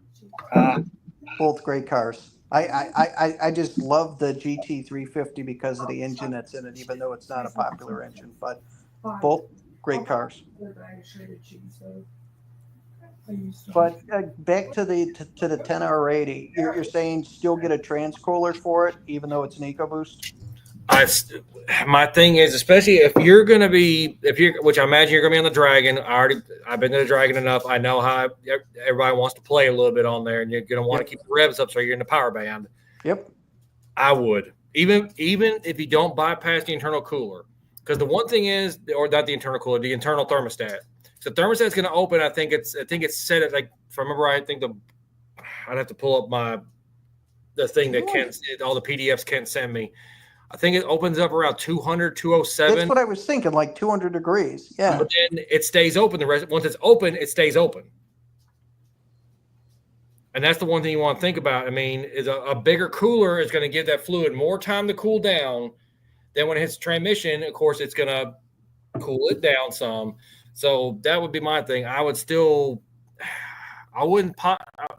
want to say, I think the only one they make now for S550 is the big Mishimoto one, which is the one I had, but I never put it in. I don't know if that would fit with the big intercooler that I put in. Okay, wait. Do you have the low mount Mishimoto, or have you got the one that takes up the whole front bumper? I've got, mine's a different brand, but it's a good sized brick that's like 4 to 5 inches in diameter and height. It's not the full length one that covers most of the radiator, but it's still a good size one. It will still fit. It still should fit just fine, because what the Mishimoto one does, if you actually look at it, your factory one, if you're looking at the car, your factory one's off to the driver's side in that little bracket, or passenger side off in that little bracket, snaps in. The Mishimoto one snaps right into the factory bracket. Right. And then of course, you just connect your line. So, yeah, it will still fit even with the big intercooler. It should without a problem. Okay. What would happen? Can I bypass the thermostat on the transmission? It has to be tore into to have it bypassed. Okay. So the transcooler is only going to help once they get past 200. Correct. That's the reason why most any time Ken had a transmission built from any of our customers. They got the thermostatic bypass, and then of course most time if they didn't get the bigger trans cooler, 2 or 3 of the guys bought the finned trans pans to help with cooling. Got it. That makes sense. Those are also a double-edged sword, because some of them we've seen the tolerance is too close to your pump gear, and we've seen some where it's shaved plastic and it sucks plastic up into the pump. Shit. Okay. Yeah. That's what I'm saying. It's if I was gonna go through and actually build me another car, it would be a 15 to 17 car, 15 to 17 truck with a 6R80. Gen 2 for the win. Pro, I want to know, what about a stock cooler in the F-150, the 10R80? The truck cooler is no bigger than a Mustang. It's a 7-row cooler. Yep, little guy. Yeah, and the worst thing is it's actually getting fed coolant to it to help it warm up. So that's one thing I think about in the 10-speed 10R80 trucks. The cooler is actually sandwiched between the bell housing to the transmission and the pan. It's actually sandwiched in between there. And it actually has heater hoses that actually run to it. That actually, if you look underneath your hood, you got that little coolant circulation pump in front of the timing cover. That's actually what it helps to do. It helps it pump coolant through there, so it actually helps the transmission warm up also. Yeah.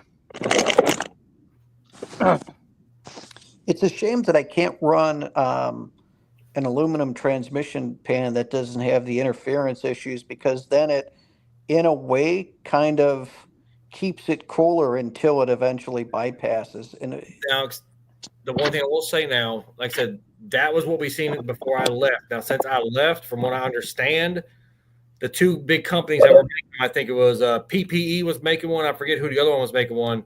They apparently were found out about said issues, and the pans have been redesigned since.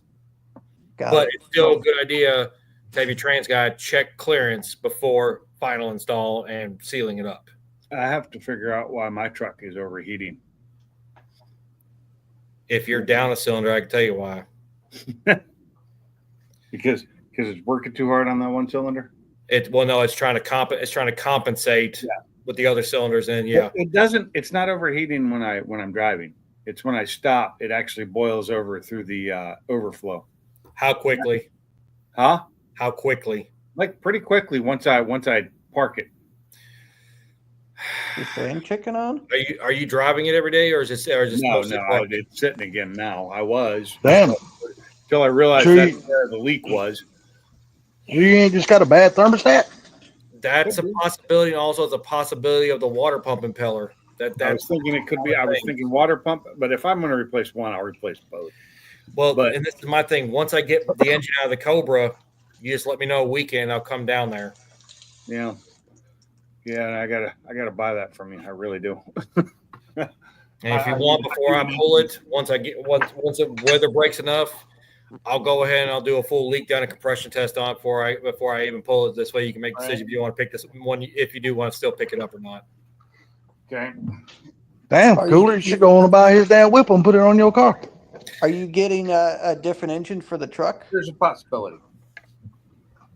Pinks, you getting a different engine for the truck or what? Just another Gen 1. Just okay. Go with a Gen 2 if it'll fit easy.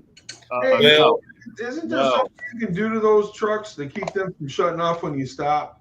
Yes, you do. You can either do the programming mod, which deactivates it, or they also make a little drop-in piece that you pop the dash, you put it between the auto start stop button and the truck, and it automatically cuts it off every time you start the truck, where it will not turn off.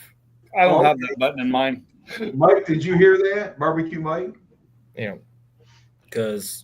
But no, it's like because the only reason I'm putting the biggest reason I'm putting the Gen 2 in the Cobra is, one, I want a more robust rear, bottom end. Plus, two, I do want better flowing heads because I've got 302 exhaust cams. I'm still trying to hunt down intake cams. I came across a set, and it was a set, but it was like a 2-3 week period. I did not have, and I still don't have any extra cash to pick them up, and they're already gone. The intake cams, Gen 1 Mustangs have gone. Cooler, let me ask you something since you dealt with this stuff a lot. What is the life expectancy of one of those starters when the truck has to automatically cut off and then start back up and then cut off every time you fucking stop a vehicle? How long does a damn starters last? It seems like to me you'd be working the shit out of that starter all the time. Isn't that a secondary starter? No, there is not. Gen 3s run off. The Gen 3 trucks run off the exact same starter as a Mustang. They've quit doing where they have the because I know some of those cars when they first started doing the auto off had a second starter just for that. Not every car, and I don't know which ones, but like a lot of 4-cylinders did. Can you repeat that for Barbecue Mike about the shutoff switch? You can either get it programmed and turned off, or there is actually a little piece you can find. If you just Google up start, like your truck, like I say, 18 F-150 start, stop, disable, and it's like $39 or $49, and it literally plugs in line between the factory auto start stop switch and the wiring harness. And every time you start the truck, it automatically turns it off. But there you go, Mike. But as far as like they were talking the secondary starters, Dodge was doing it kind of weird on their Rams with what they call the e-torque. The alternator was also acting as a starter motor because that alternator also act as a motor to help the motor turn for torque. Really? Oh, that's interesting. But what I'm just asking is, what is the life expectancy of one of those starters? I mean, what is? It depends. I mean, I've seen some. Hell, my old 20. I still see it down there in Henderson because I sold it down there in Henderson. My old 20, it's got 120,000 miles, and the only thing he's done maintenance. My wife's Jeep Grand Cherokee, it's got that auto stop start thing. The funny thing with hers is it's got 2 batteries. You got your main battery, and then you have a secondary battery. Yeah, you got the auxiliary. It just seems like that starter would just get one hell of a workout, though, man. It seems like all my trucks got an on and off button. You can turn it off. All the trucks I've had since my 2017 on and off.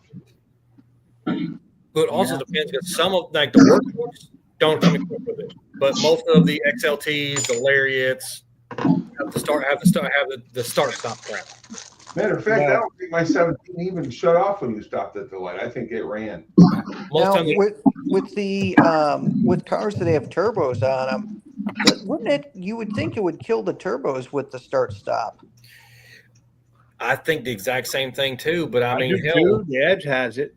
The Edge has it, but I've noticed in the summertime, if you're running the AC, it tells you it's not shutting off because it can't, because it has to keep the AC running.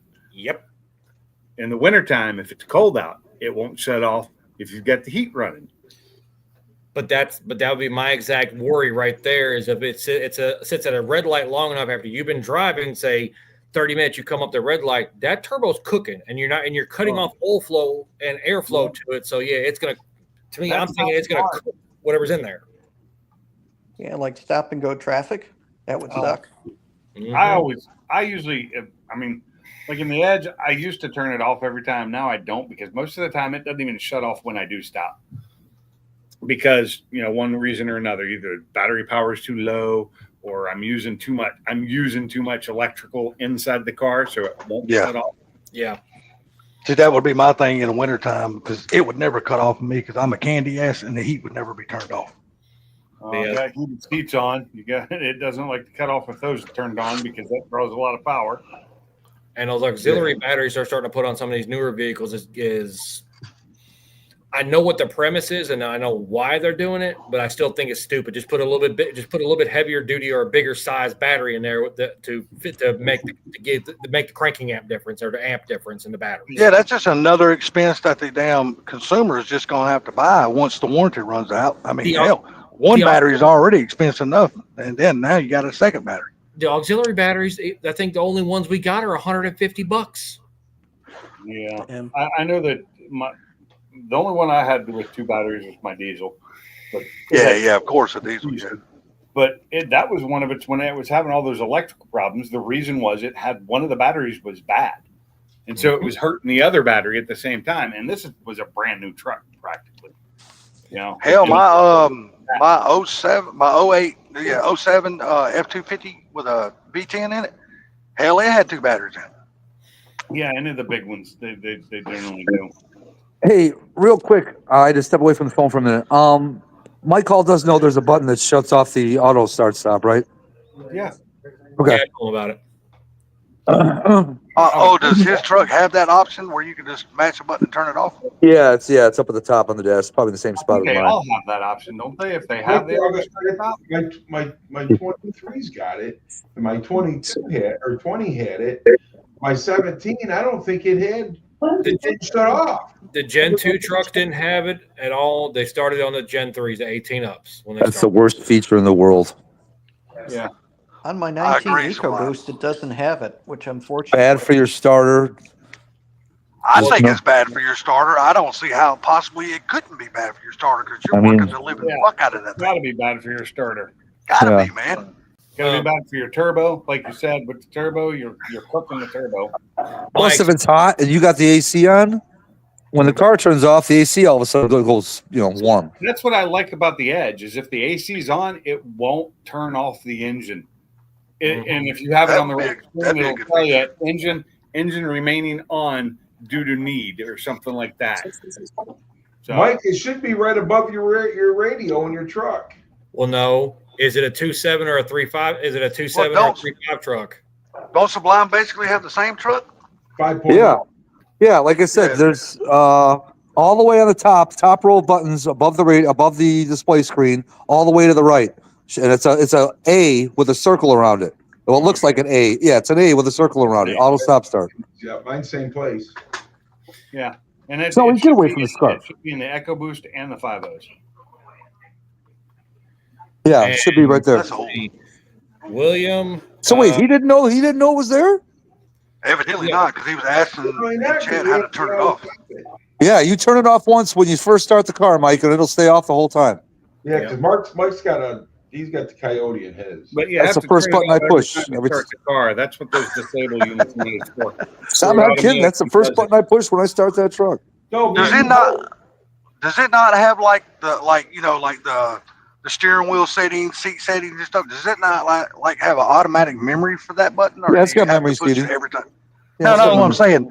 Does that button Nope. does it not like have an automatic memory? Do you have to No. push it every single Nope. time? See, Yeah. Cooler, here's the funny thing. With Every my time. Ford Escape, listen to this. My 2017 Ford Escape, I turned that sucker off every time I started it for, I don't know, the last 3 years. Now, if I forget to turn it on, hit that button, it still never does it. It's almost like it remembered that I don't want to use it. All the newer PCMs will learn your driving habits, and it will eventually do that for the most part. But then at the same time, if I can't remember, it was something that Ford. I think it was Ford had to put it in there, part of the federal mandate for fuel economy. It's the reason why they put it Cafe, in. man, cafe. Yeah, What it's ridiculous. All for the cave. Yeah, but don't even get me started on that. But no, Yeah, I was thinking the same thing. We're not going. Hey, that's a whole nother rabbit hole. That's one of those irritants that I all the have. guys in the chat, William, you cannot use Gen 2 and Gen 3 due to there is timing system differences. You Yeah. can't use it. Hey, so Chris, Cooler, I don't question know for if you know, but that guy William in the chat, do you ever remember Proline? That's him. Proline News used to be his name. Yeah, Yeah, Proline. yeah, News. yeah. Yeah, Okay. that's him, Proline. Okay. But no, yeah, But- you cannot use Gen 2 cams in a Gen 3 head. Gen 3 is specific to them. Now, you can use. It's kind of weird. You can use Gen 2 heads on any generation block, but you have to use a timing system for either a Gen 1 or a Gen 2. It's crazy, ain't it? The way all that Question shit works out. for you, Cooler. Yeah, like I could put Gen 2 heads on a Gen 1, but I have to put the Gen 1 cams in and Mhm. timing stuff. So what is this three? What is this? Chris, you're the best person on here that can explain this to me because you've probably done it. I don't know the proper way it's supposed to be said. I don't know if it's the 1, 2, 3 or the 3, 2, 1 build. What is all that? Okay. Gen 3 bottom end, Cobra Kai. because you get more cubic inches is 307 to 302 plus 12-to-1 compression.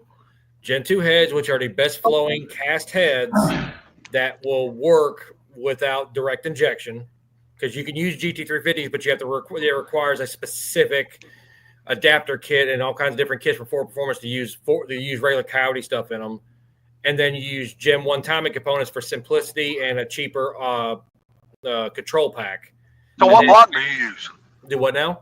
Gen What 3. block is preferred to you? Oh, Gen 3. He didn't say that. He just said He Gen did. 3 bottom end, That's and then what a Gen 2 that's what I mean, heads, yeah. and something else. Okay, okay. Gen 3 short Okay. block, Gen 2 heads, Gen 1 cams.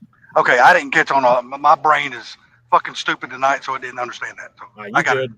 You good. No, it's if somebody wants to make a bolt together easy NA setup, it's perfect. I mean, it'll make over 500. It'll make at or a little over, depending on your setup, 500 NA on E85 all day long. Now, what's the cost of building that versus fixing what you already have or something? What is the cost of building something like that?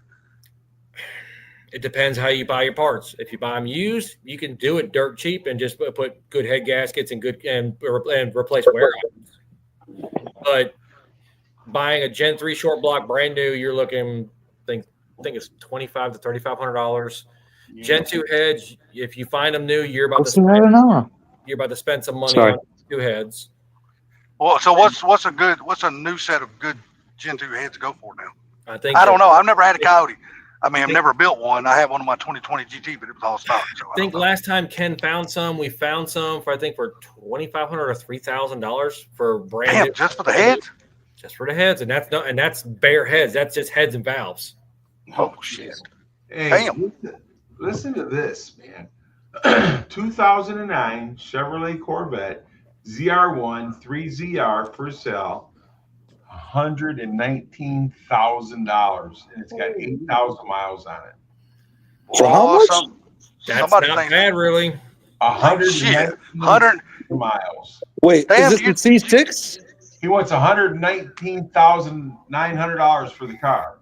Damn, you, Chris, you do know what Sublime just got his hands on, right? And he didn't pay that for his. Mine's not a ZR1 though.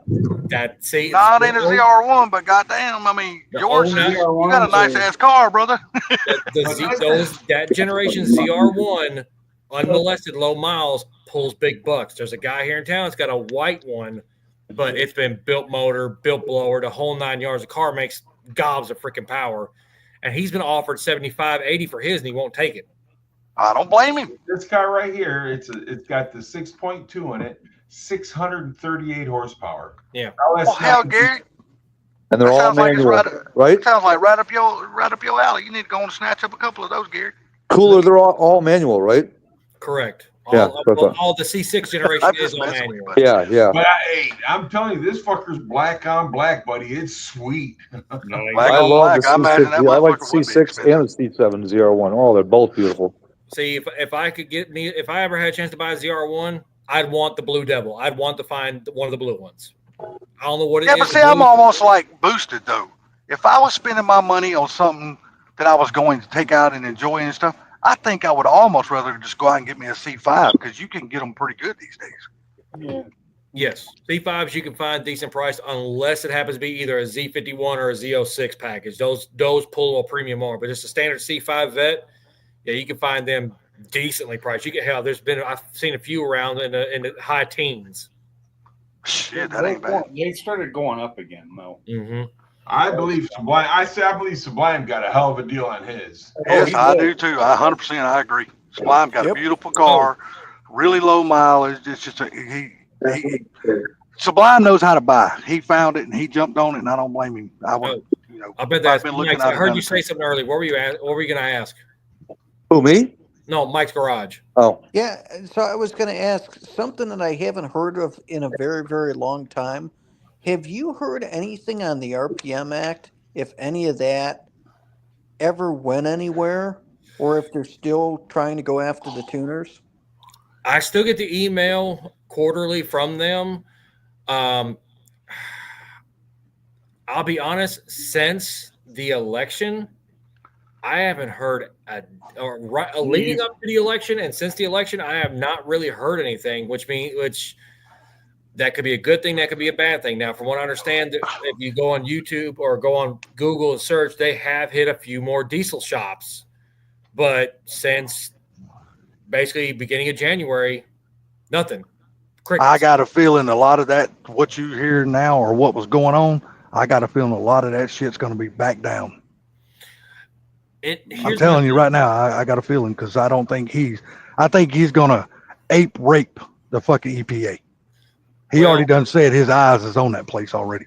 Well, here's my thing too. If the EPA was truly, and I hate going down this rabbit hole, but if they were truly out to protect the environment, one, we would have had these uncrackable PCMs 20 years ago. Two, they would not allow OE manufacturers such as Ford and GM and Dodge, because they've all been found now, that the government can buy these trucks that, okay, if I wanted to go buy me a brand new F-250 XLT work truck with the 6.7 in it, it's got to have full emissions. But yet if a government entity orders it, a federal government entity, it's fully deleted from the factory. But say, yeah, they're emission exempt. They don't got to get emissions on their damn shit.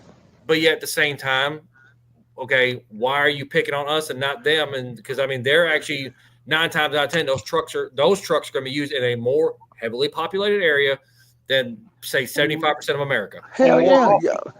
Yeah, you look at all the county workers, city workers and shit. All them damn guys are emissions exempt. They ain't got to damn worry about none of that shit on none of their vehicles. All I know is that I work in a diesel plant, and our emissions got to be updated in 2026, or they'll shut us down. Oh, I'm sure. I'm sure. What's the update that you guys need to do? It's got to be updated. Period. I mean, we've been good for the last 10 years. Hell, they probably won't even know though what their update is going to be yet. Oh no, they know what the update is. I just don't know exactly what it is. And so Okay. And the thing, we've been lucky for the last 10 years, not having another update.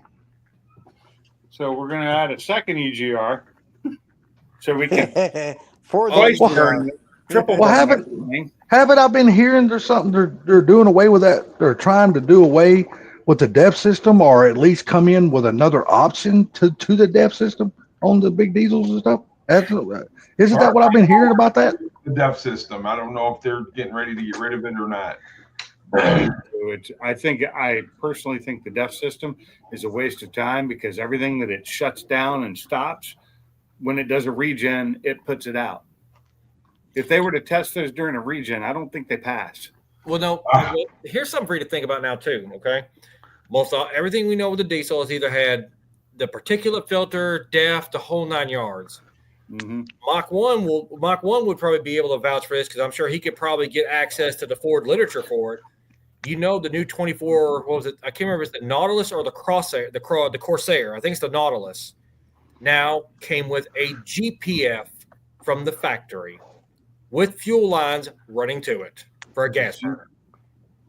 Now, what is a GPF? It's almost like a DEF system for a gas. Particulate filter. Oh, no way. What the fuck are they fucking with the gas-powered vehicles for? If you don't believe, like I said, Google it up and type in 24 Lincoln with a GPF, and it'll pop right up. There was a couple texts that actually posted some of them. They got taken down like a week later. Man, listen to this. Boy, Sublime, you got a hell of a fucking deal on your car. Here is a 2015 Chevrolet Corvette Z06 3LZ for sale from Vanguard. $99,900. It's got 2,700 miles on it. Yeah, you got a good deal, Sublime. You got a hell of a deal. Yeah, it's on the Nautilus. Yeah, you got a hell of a deal. Do what Pink said? Was it a Nautilus? It's the Nautilus. The 2024 Lincoln Nautilus may come with a saline particulate filter GPF, which removes gasoline particulates from the exhaust. It's part of the emissions control system.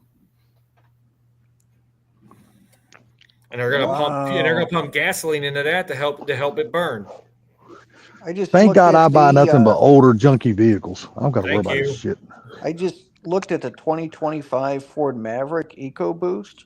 It's Mhm. down 12 horsepower due to the freaking particulate filter that was added. Yep. Oh, wow. I wouldn't have that They're- ugly they're son of a putting them bitch on anyway. Everything.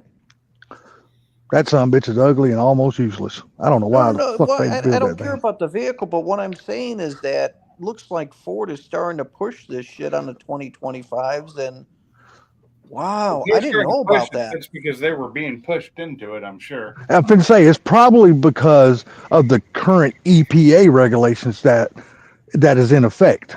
I got a feeling a lot of the EPA shit that's in effect right now, I ain't 100% positive, but with him signing that bill on not mandating electric cars and shit, I got a feeling they gonna back a lot of this shit down.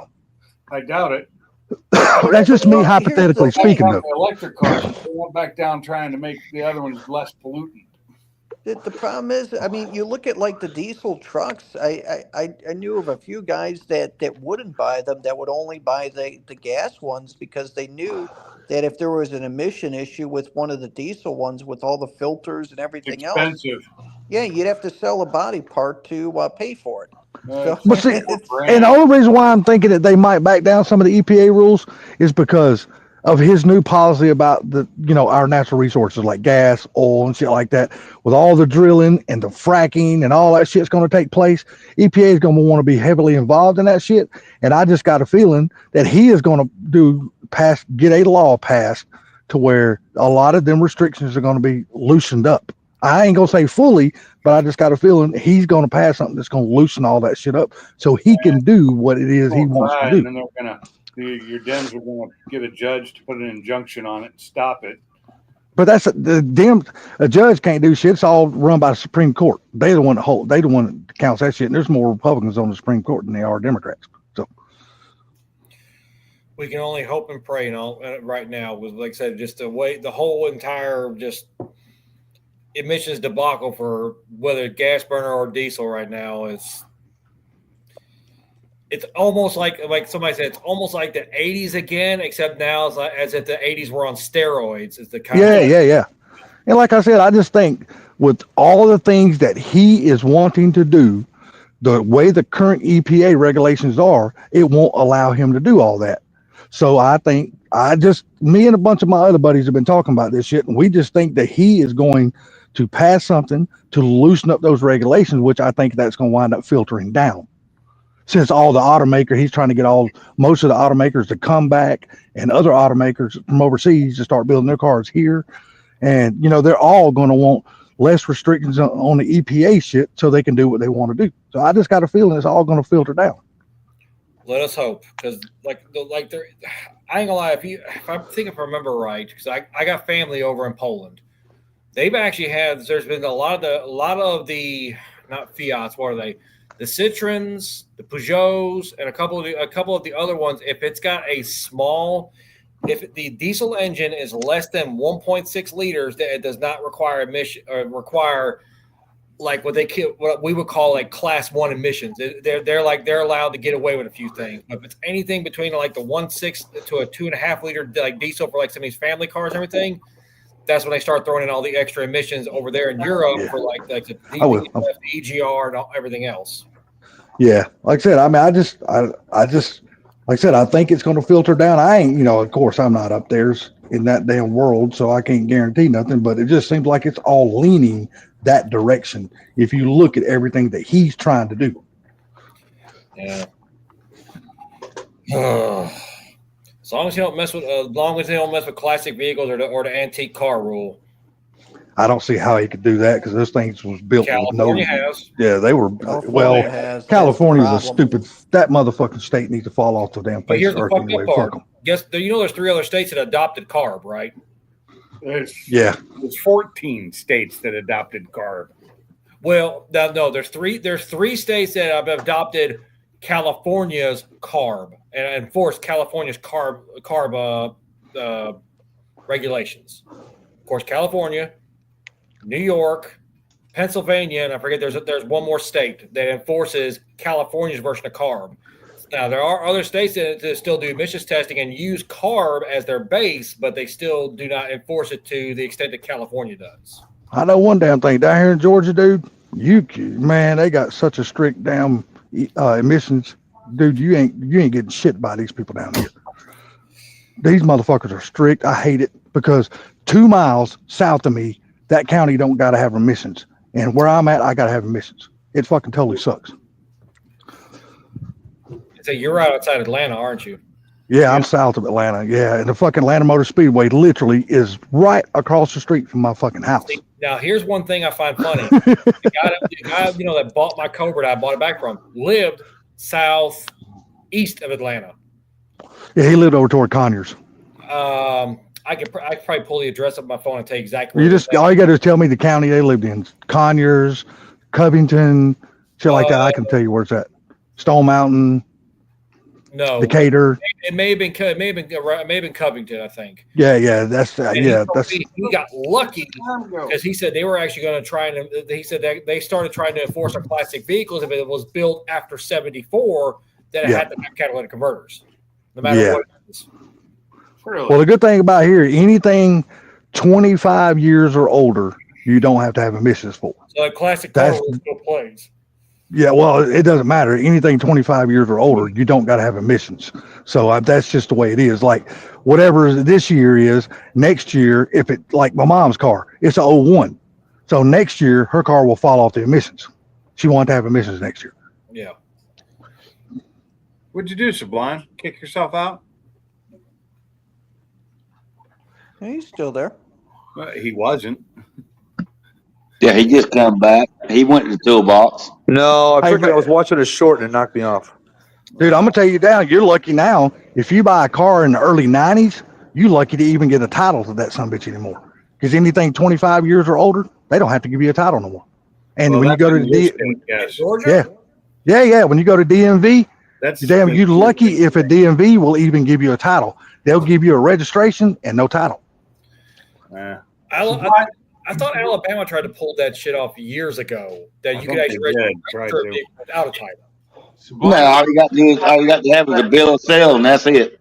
Yeah. Yeah. Well, And then you can order a title. Well, shit, here, Bama, you can't even order a title. The DMV just won't even give you one. Here's Literally, you can't even order the motherfucker. DMV won't give it to you. My So, buddy. Mike, what do you think about that Corvette I sent you? So a couple things. They're high on crack for that price. Second of all, it's got chrome wheels, which are a turnoff for me on those cars. I'm talking about the price and the miles. Yeah, the price. It's got 1,000 miles less than Kim. It's got 2,700. But dude, it's 99.9. It doesn't even have any carbon fiber. No carbon fiber on the outside. No carbon fiber on the inside. I get it, but that's what I'm saying. You got a hell of a deal on your car. Yeah, that's what I'm saying, dude. Yeah, I see Gary's point. The more and more he keeps digging, the better your car looks as far as deal you got. Trust me, dude. I did a lot of research on those things. Peace out, guys. I got to go. Later, Bama. Have a good night, buddy. Later, gentlemen. Take care, Bama, Bama, Bama, Rama. Now, what I find funny is because my buddy went through this in Kentucky. Is Kentucky, the particular county he owns a house up there. Particular county that he lives in up there. He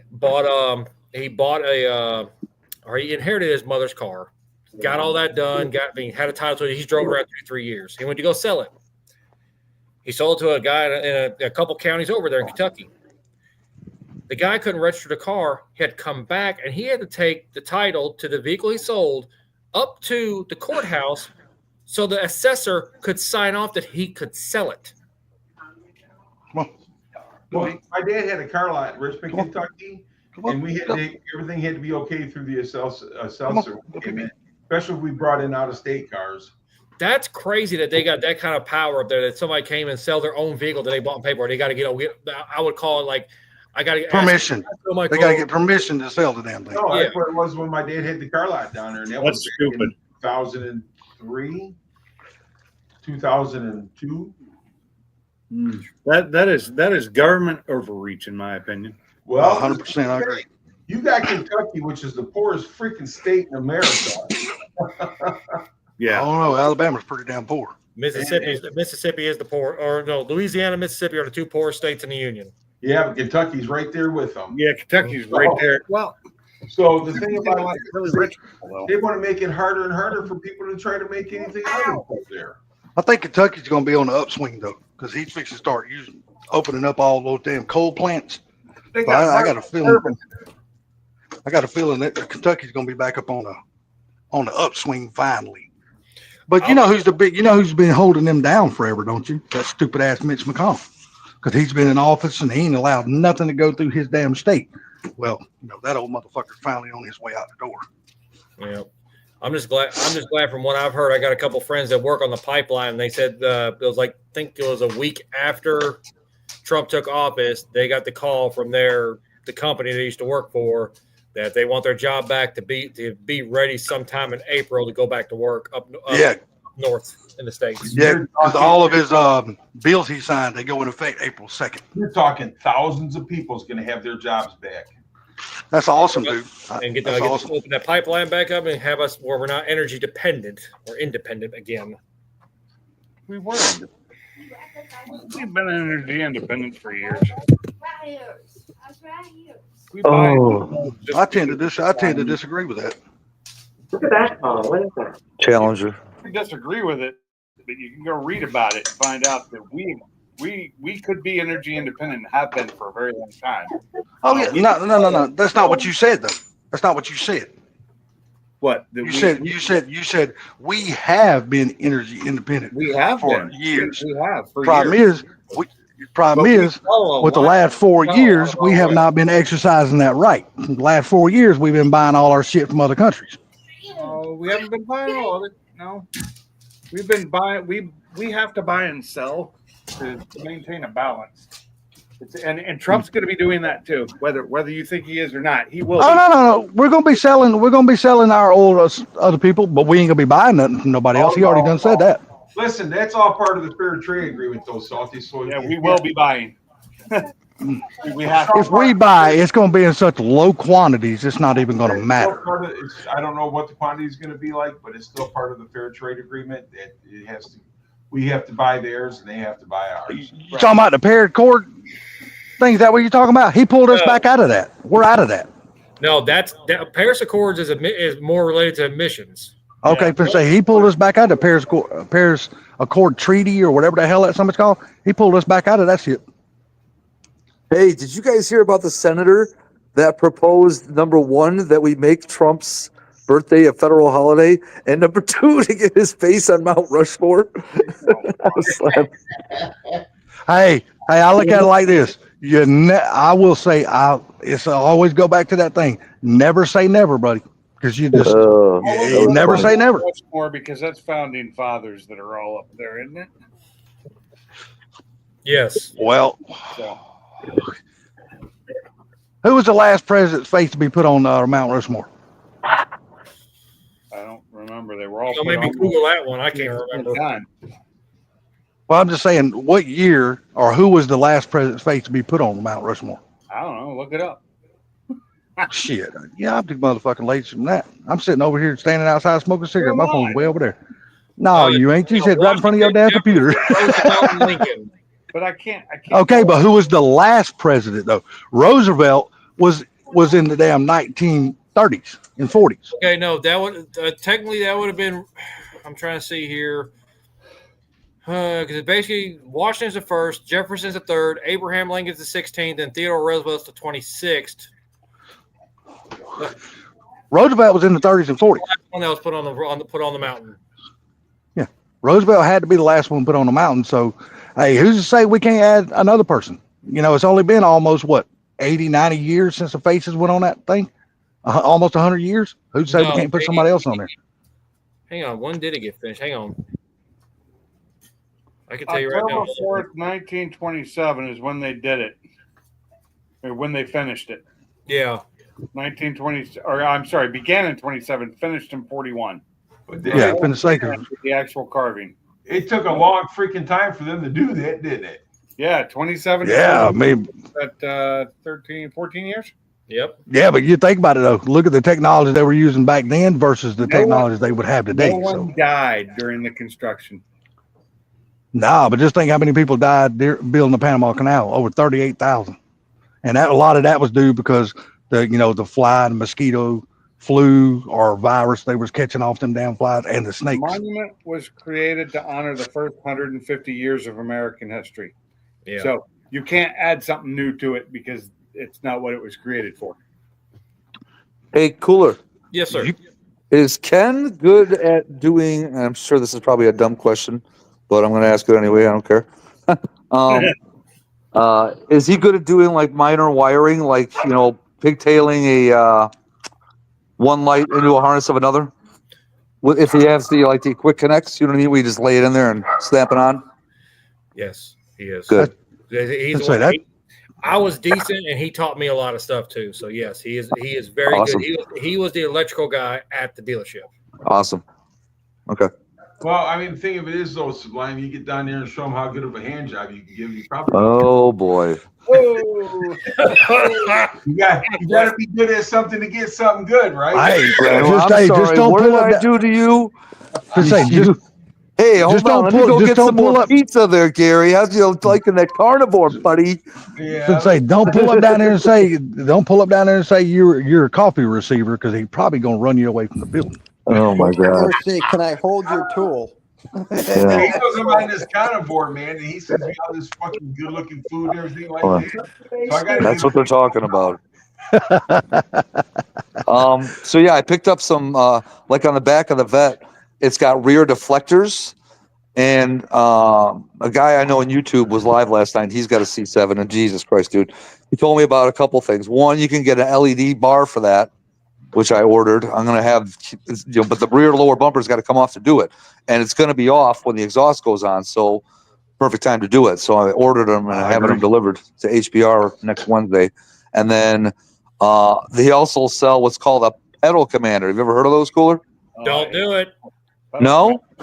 There you go. Don't do The it. big reason why the pedal commander doesn't do anything special, but all it does is read your TPS signal and increase the speed that it increase the rate that it throws it to the actual throttle body. Yeah, I know what you're talking about. But one's cool.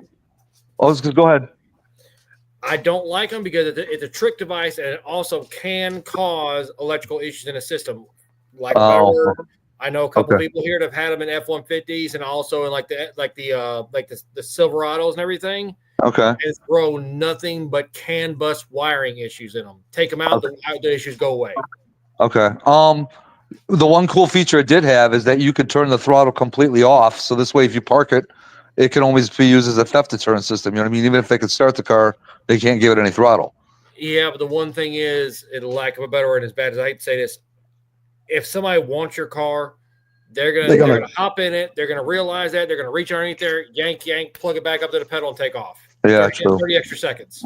True. But I mean, if it was me, that car is tunable, correct? Oh yeah. Later down the road, we're gonna put a cam in it, and then maybe a small pulley change on the blower, nothing crazy, and get I it would tuned. almost reach out to somebody and see, because I imagine they do. See if PCM Tech offers, or if another company offers tuning where you can have tunes on the fly, like we're doing now with the Mustangs. Yeah. And if they do, then you can set up a valet tune in there where they can't drive the car over. It won't even be throttle. It'll be like it'll give them a quarter. They'll give them 25% throttle. And the car can't go over 30 miles an hour. If I'm not mistaken, that car has a valet mode on it. I'm not sure though. It's got to. It's Corvette. GM always puts their best and newest technology in the Corvettes. Yeah. Before they trickle down to anything. I think it's got a valet mode on it already, but I'm not 100% sure. I mean, the other thing you can do as well is go old school and just have a switch that's hidden that kills the fuel pump. Yeah. So I did get a range device for it. Have you ever heard of? I'm sure you've heard of those, Cooler. Mm-hmm. Yeah, that I think will be, because that turns off the AFM, which for those cars, if you leave the active fuel management on. Hold up, they put AFM in the C7? Yeah, it's got that 8 cylinders turn off the 4 cylinders if you're just cruising on the highway or whatever. Oh God, definitely get rid of that as soon as frickin'. Well, when I go to put that cam on, it comes with a DOD delete that'll completely delete it. But for now, that range device, when you put it, I just play every time I drive it, I plug it in the OBD and it turns off the active fuel management system. Correct. So Correct. That car's automatic, isn't it? Correct. That's why. Yeah, exactly. The Camaros are like that too. If they're automatic, they got AFM. If they're manual, they do not. Yeah. Yep. Okay. Yeah. That's a definitely get rid of. Get rid of that failure point. Yeah, exactly. It's bad up to the point. My commercial department, 21 Escalade, 45,000 miles, of course, out of all warranty. We just had to order a new engine for it. A new 6.2 from an aftermarket manufacturer is $9,000. Woo! Damn. So what you doing now, Cooler? You and Mike working at the same place? Yes, I'm the assistant manager. Mike is soon to be something above me. So.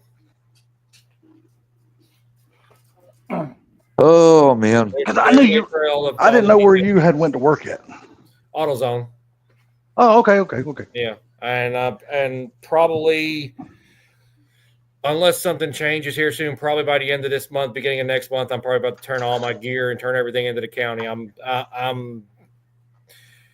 done with that whole side of everything too, just because of how far down the rabbit hole this county has gotten with just everything, especially on just the law enforcement side, let alone corrections and warrants and everything else. It's gone downhill, and nobody's trying to correct it. Well, hopefully a little bit of time, and that will start fixing itself. But if you got the wrong administration in the office running that city, then chances are it probably won't. Well, it's be not even a anytime city. It's, soon. it's within the department. Like Oh, as okay, in okay. within 3 years, and this ain't an isolated case of this either. Within 3 years, an officer got in trouble with his wife, and evidence was found on county-owned devices and his own personal devices of what he was doing. So they decided to, instead of punishing him, all of a sudden he got sergeant stripes. Then he does it, pulls another stunt again a couple years later, and now he's a lieutenant instead of being fired. Let's go. My wife, her dad has this saying from the army: "Fuck up, move up." You know what? I never heard that. I've heard it once. I've never heard that, but that almost sounds about right there, Mike.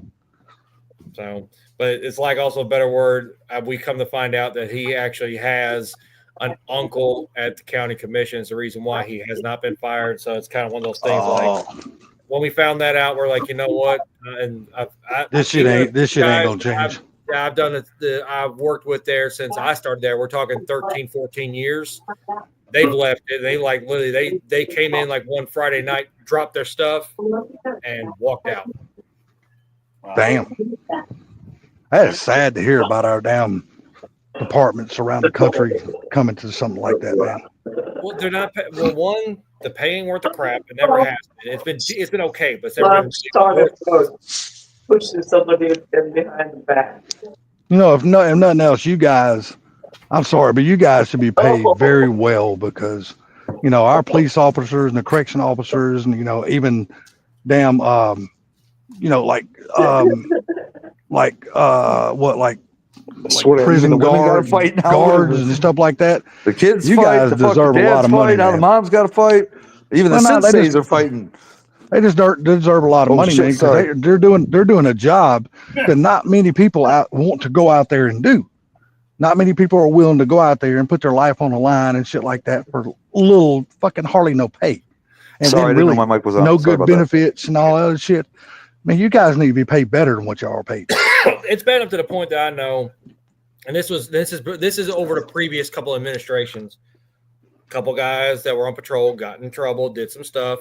So their punishment was they had to go work corrections for 6 months, and then once they get past their write-up and their not their suspension but their probation period, they're back out on the road.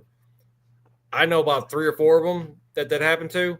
As soon as they found out they're going to corrections, they literally the same day applied at another department, got on the other department within 3 days, and just dropped their stuff and went to the other department. Damn. That happens. They don't even want to. Nobody wants to go work in there because of. Okay, when I was in there, I was always most time in max security, but I at least had my tools. I had a taser, I had a baton, I had spray, and like a better word, I also had emergency impact weapons, which is whatever you can get your hands on to defend yourself if the situation called for it. Yeah. Now they want you in there. They don't want you in there with nothing but a pen and your radio. And what the hell are you supposed to do with that? It's no longer indirect. It's full direct supervision. You're in there with 48 inmates by yourself.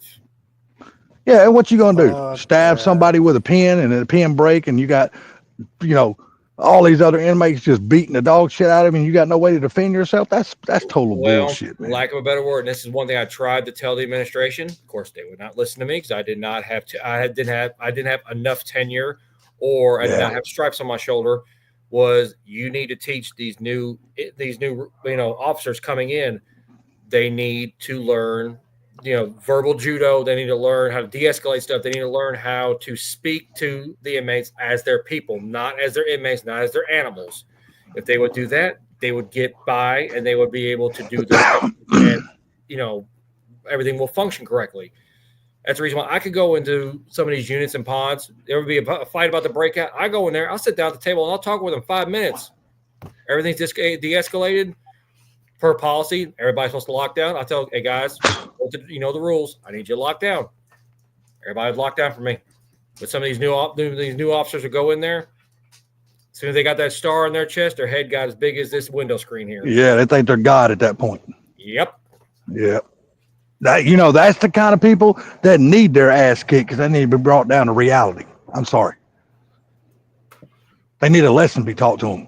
Like, hey, just because you got this on your chest, don't make you God or give you the ultimate power. You know, fuck you. You still gonna treat us like a human being regardless. Hey, Pinks, did you have a typo? What do you mean? Look at your name. Yeah. Punk's Garage. Yeah. There you go. I just not noticed that. Well, you see my name. You see my name, don't you? Nobody can miss your name. Been that way for a couple weeks. I was being a punk one night, so I changed my name. Oh, Lord of mercy. Frank, what's going on, buddy? What up? So, Frank, no, I just think you guys need the tools to go in there and do your job. Now, I'm not saying give every single guard or whatever. I don't say give every single one of them a gun. You know, because a lot of them are so damn immature, they don't need a gun. They wind up shooting their own fucking foot off. Well, the thing about it is that my cousin's husband up in the UP, he's a prison guard, and he's one of the top officers. And the reason why they don't want them to have guns is because inmates would take a gun away from him, pistol whip them, and shoot somebody. So Well, you know what? I understand that too, Gary. Yeah. see, you got to understand, though. You got to be, I guess, me and you don't understand because we don't live that. We don't see it every day. You know. True. Very true. Very true. I was one of the We few don't know that world. You know what I mean? Exactly. I was one of the few officers that was allowed to carry a shotgun in the jail with beanbag rounds. I didn't even think Or you were with allowed a to have taser tasers shot. in there. Well, and that's what he was saying, that the guys that do carry guns in there, they're rubber bullets. Mhm. But still, that's better than walking there with a pen and a damn clipboard. But at the same time, it's, and I'm sure Gary's with friend will even tell him too. The point of corrections is the word right there, correct. They want to try and correct the behavior through incarceration, so we can release these people back into public and they'll be back to a normal person, you know, what have you. But there's some that come in there, that's their life. Wow. Yeah. Some of them just, no matter what you do, they don't give a damn. So this is up in the Upper Peninsula, Michigan, and it's in a really bad area where they get a lot of bad weather. And these guys escaped in the middle of the wintertime, and they come running up to him. They're like, "Hey, man, we got to send a search party out. We got to do this. We got to do White that." Castle. He goes, "Don't worry, they'll be back." Hell yeah, they'll freeze the damn death. They got to go back where the heat's at. Hey, within 2 hours, those guys are back knocking on the door trying to get let back in. Yeah, they lock me back up, please. I'm freezing my ass off out here. Yeah, Don't you know worry, what? they'll be back. You know what, Gary? And I think that's a good place for basically all the state institutions. They should be in areas like that. That is almost like a self-deterrent. You know what I mean? Is, and you got to have people working there that have to live that. Well, yeah, I get that. But you know what? I mean, they know what they're signing up for. You know what I mean? They do have a lot of people up there. You know, but the thing about it is, it gives jobs to the people that's up there. Yeah. Yeah. Very true. Very true. They Very got true. to have the training. But I just like the idea, especially this. What is that prison that Trump just opened back up that we own, that base or whatever? What's that damn thing out in the middle of the ocean? Guantanamo. Yeah. Yeah, See, I think that's the perfect kind of place. I mean, where are the son bitches going to go once they get out? They're surrounded by the ocean. But Where are they going to go? that works. But look what that situation happened with Alcatraz. The one thing is when you're cut off from the mainland, you don't have opportunity. You don't want the facility does. You got to realize facilities age 3.5 times faster than your home. Say the home and the jail were built at the exact same time. This home ages 10 years. This jail's then aged 35 years because it's in constant use 24/7. When you cut them off from mainland like that, you cut off ease of ability for repairs, upkeep, updates, everything else. That's the reason why that sometimes they work, but they only work basically short term. Well, see, I think it should be that way. I don't think I'm like this. This is just my way of thinking, and y'all might agree, y'all might disagree, but this is just my way of thinking. Look, if they are incarcerated for a violent crime or something like that, they need to go to a place that's not so nice. They don't need to have perfectly painted floors and not squeaky beds. They need to fucking know what it's like to be roughing it. And if their damn facility starts dilapidating around them, I understand you got to keep it up to a certain point, but don't make it like a fucking Taj Mahal. Keep it fucking rough because they need that shit because they're in there for a reason. They don't need to go to fucking jail for a vacation. Yeah, and trust me, on that, I agree with you. But now, as funny as it sounds, I tell you, one of the more secure facilities in the state of Tennessee is actually in the, well, I wouldn't say in the middle, but it is nestled in Memphis. Oh. And the funniest thing is it's actually one of the federal penitentiaries. It's literally, they are surrounded almost by, I think it's 3/4 of a mile distance in in every direction around the facility. There's every 150 feet, there's barbed wire fences. See, and I think that's a good idea. If they do have them in areas like that, make it so damn rough. If they do try to escape, make it so damn rough that they don't even want to try to escape. But Memphis is so bad nowadays. Not even the inmates want to go out there. Yeah, That's why I'm saying. I mean, hell, ain't nobody in a hurry to get in because it's just as bad outside as it is in. It's like up there in Chicago. I Hell, like what Sheriff Joe did. Sheriff Joe with the tent cities in Arizona. My dad knows Sheriff Joe Arpaio. Didn't they stop him from doing that though? They did, but Because I like that. But the thing is, yeah, with Sheriff Joe is tent cities in which you have to wear pink underwear. And I mean, I just think, look, we got so much land available to our government. Literally, we got hundreds and hundreds and hundreds of thousands of nothing but fucking desert land. Take and build all the fucking facilities out in the middle of the fucking desert. And just make it as rough as possible outside the facility. That way it will deter a lot of them from even trying to escape, because it's going to be worse outside of that place than it is inside that place. You know, a lot of them don't ever try and escape. That's what, but don't make the facility like a fucking Trump Tower or a fucking Hilton. You know, make it rough because it's supposed to be rough. Make these motherfuckers regret going to jail. And not only that, we've got all that free labor. Why not use them to the fucking country's damn benefit, like the state's benefit? Make them go out and work the fucking roads. Make them go out and fucking clean fucking brush. Make them motherfuckers earn their fucking keep instead of the taxpayers just paying all this money to house, feed, and clothe those motherfuckers. Make them work for while they're in there. Well, look what Frank says. If you post that up there, Pinks. Working on it. Mm-hmm. That is 100% correct. You know, but see, that's the thing about it is that they used to have the chain gangs, the guys that used to work on the railroads. They used to come up, clean up the roads and everything like that. But you know what? People outside of there and these little pussy mother, that's you shouldn't do that to them. That's wrong. You're abusing them. Okay, then why the fuck even put them in jail if they feel that way? Then just leave them out, let them fucking kill and rob. Hey, listen, it's so sickening nowadays. You know what these people are trying to protect. Hey, I say open that courthouse back up, put the rope back out front. Damn right. Do public fucking executions. Hang the motherfuckers, invite everybody for free, and I think that shit, or do like China. If you rape a woman over there, they cut your fucking hands or your arms and shit off. I damn make people fucking regret for damn doing violent crimes. People start seeing that shit, they'll quit that shit. Now I don't want the hangings. I want a guillotine. I like the guillotine idea. Well, I say bring it all back. Hangings, guillotine, fucking electric chair. Put that shit right in the middle of town. Let everybody watch them motherfucker fry. They ain't gonna hurt my feelings. Now, it's funny you say something about the rape thing. 9 times out of 10, that self-polices itself in the facility. Yeah. I've heard of that. You'll never hear about it, but I've seen it firsthand more than a handful of times, and it is. Well, you heard about that little boy. Well, you know what though, Cooler? I don't feel sorry for any of those motherfuckers who get what they got coming to them. They had to transfer him. Yeah, that's actually my better half. Amy just told me something too, and I forgot about that.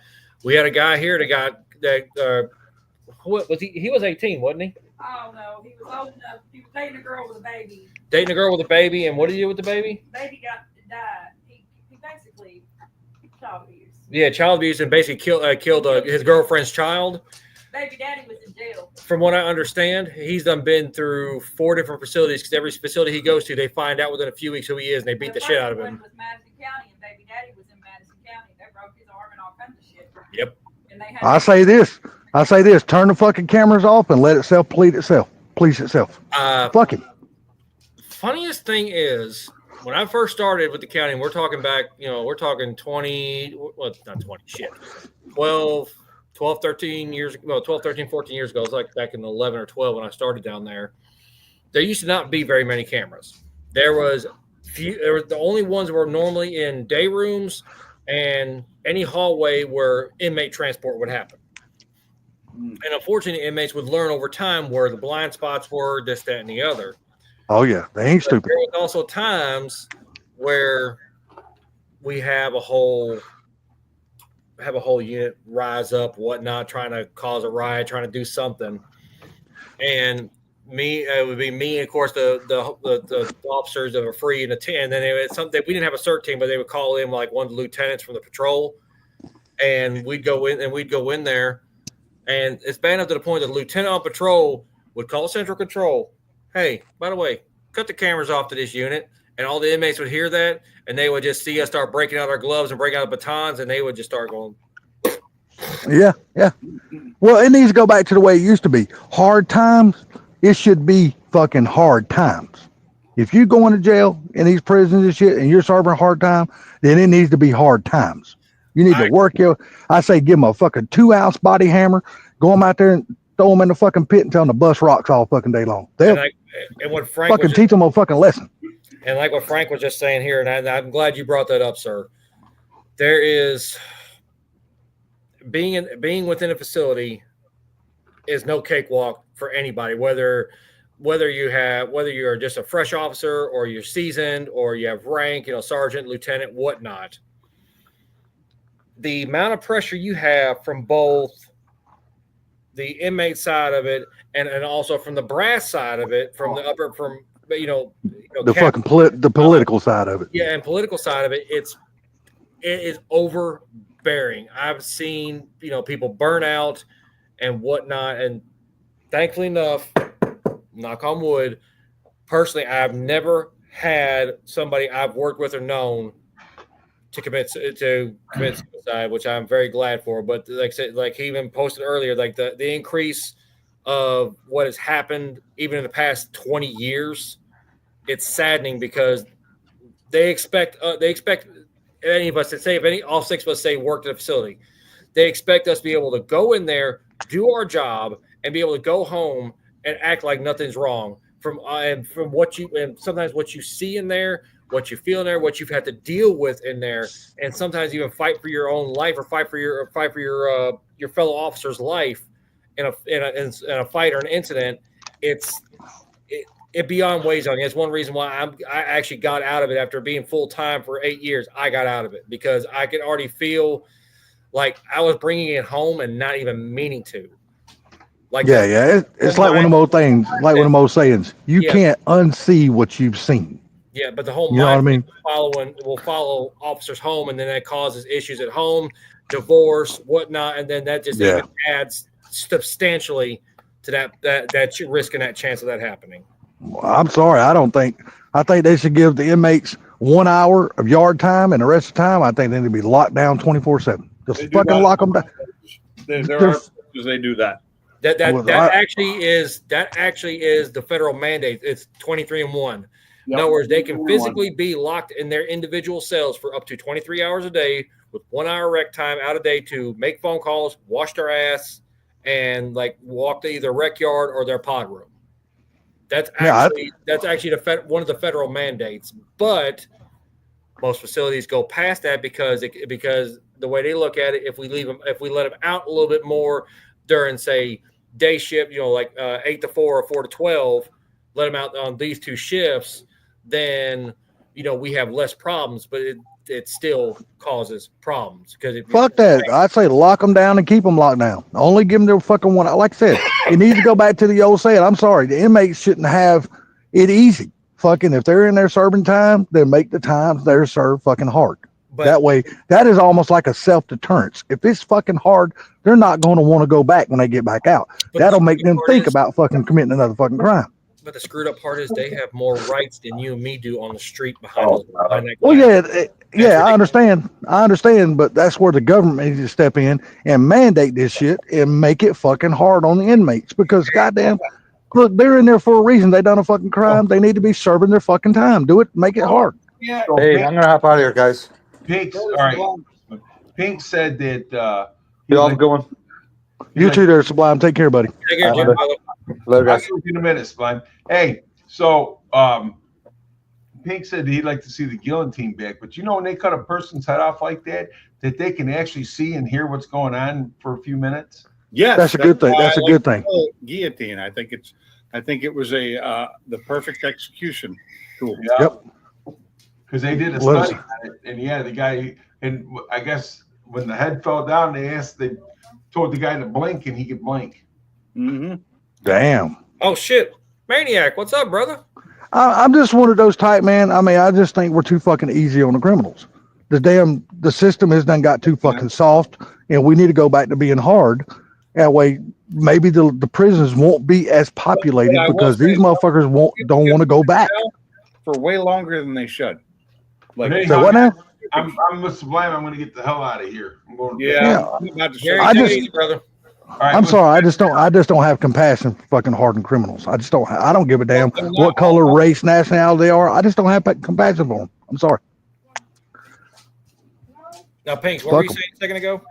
well, I said some people get put in jail for stupid shit. You know, that it's not hardcore, but they get thrown in prison for years. I For can stupid little completely things. agree with you on that because Yeah, I will agree. I will agree with that.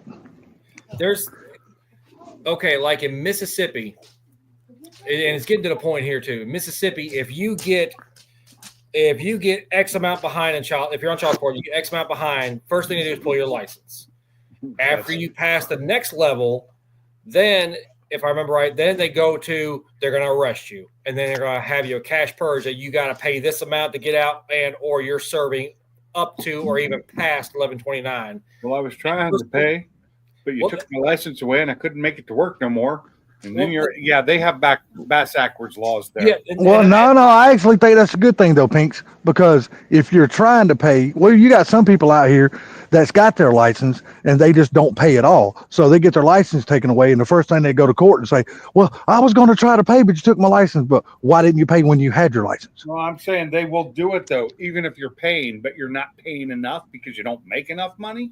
They'll do that, and they will Well, take your license, and then you can't make any fucking money. And then you I do don't not pay and, anymore, and then they come arrest you because you quit paying. Because and you see lost that's your one job. thing. That's one crock of crap I hate with child support system. Yeah, so If they're working and paying towards it, they may not be paying it all. Just let them know, like, hey, we appreciate you doing this, but you're gonna have to ask them, like, can you step up? Can you either get a better job or can you get a second job to try and make up this difference so we don't have to go to this point? They won't even give these guys the opportunity. they don't. They give them just that Well, chance. in some cases too, they also set the child support at a unrealistic amount, where it's just it's too fucking expensive. But But that's here's something screwed up. Okay, Because I know I've raised kids, and I'm sure we all have.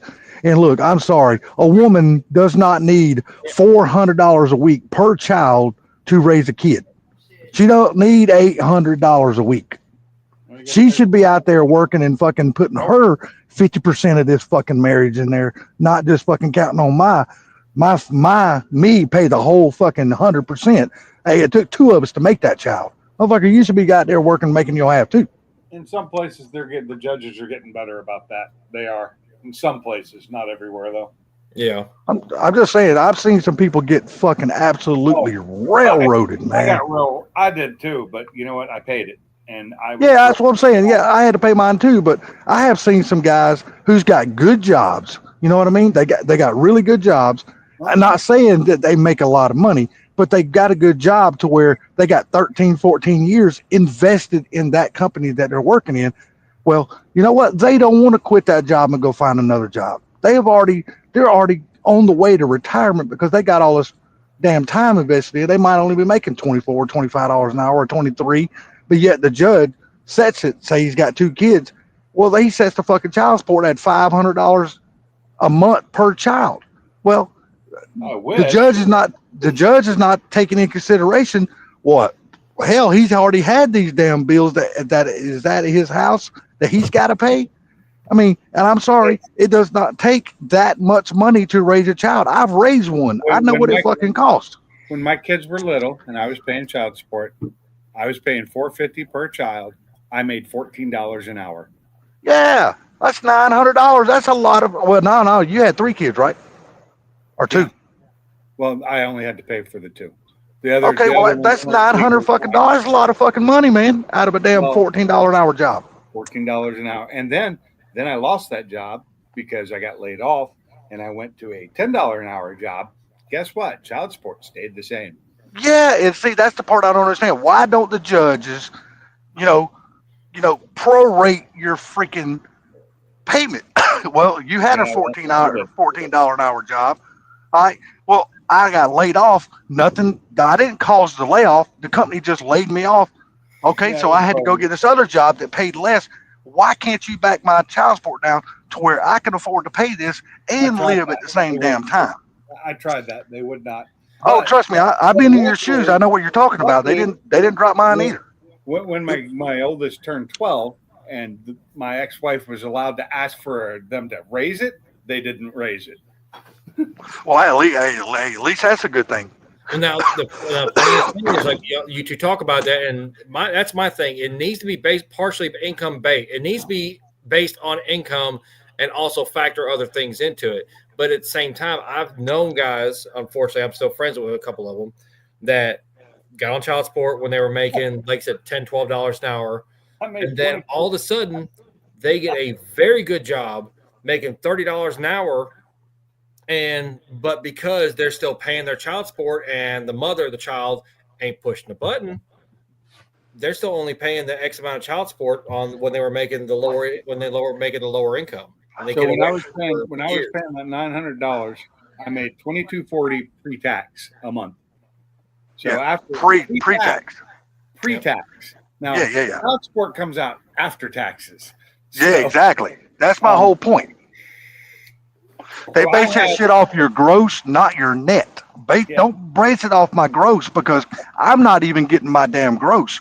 Base it off my net because that's what the fuck I'm bringing home. Even if I take the gross pay and minus the $900, that left me with $1,340 a month. Now, it really it's hard to live off of. About $900 to $1,000 a month, and that me having to pay. I had to pay for gas, I had to pay for my car, I had to pay for my apartment. And I didn't have any money. I was constantly fucking. Why it took me so long until I owned a car that was nice. Well, see, I look at it like this. Even if I've got kids. Okay, just speaking. Like I said, I know all of us has raised children, so we know what the cost of raising children is. We know that. But I look at it like this. Even if you're paying $1,000 a month, that is enough to raise a fucking child. I'm sorry. I know what clothes cost. I know what food costs. I know what my bills cost at my house.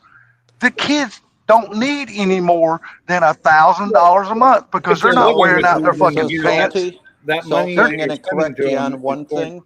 I'm just saying this. It doesn't. They are not wearing out their fucking pants every fucking 30 days. They're not wearing out their fucking underwear. They're not wearing out their fucking shoes. They're not wearing out the sheets on their fucking bed. Salty daycare in a lot of places is now $1,200 to $1,500 a month. Yeah, but when your wife doesn't work and she's no, but let's just say she's working, you got to pay the daycare. That's $1,200 to $1,500 a month. That ain't even talking food for the kid or housing or. Okay, well let me ask you this, Mike. What about the parents that is ordered to pay the child support that has to also not pay their child support, but also keep the fucking health insurance on the children, Gotta do that too. and also have to pay the daycare because the judge ordered that shit.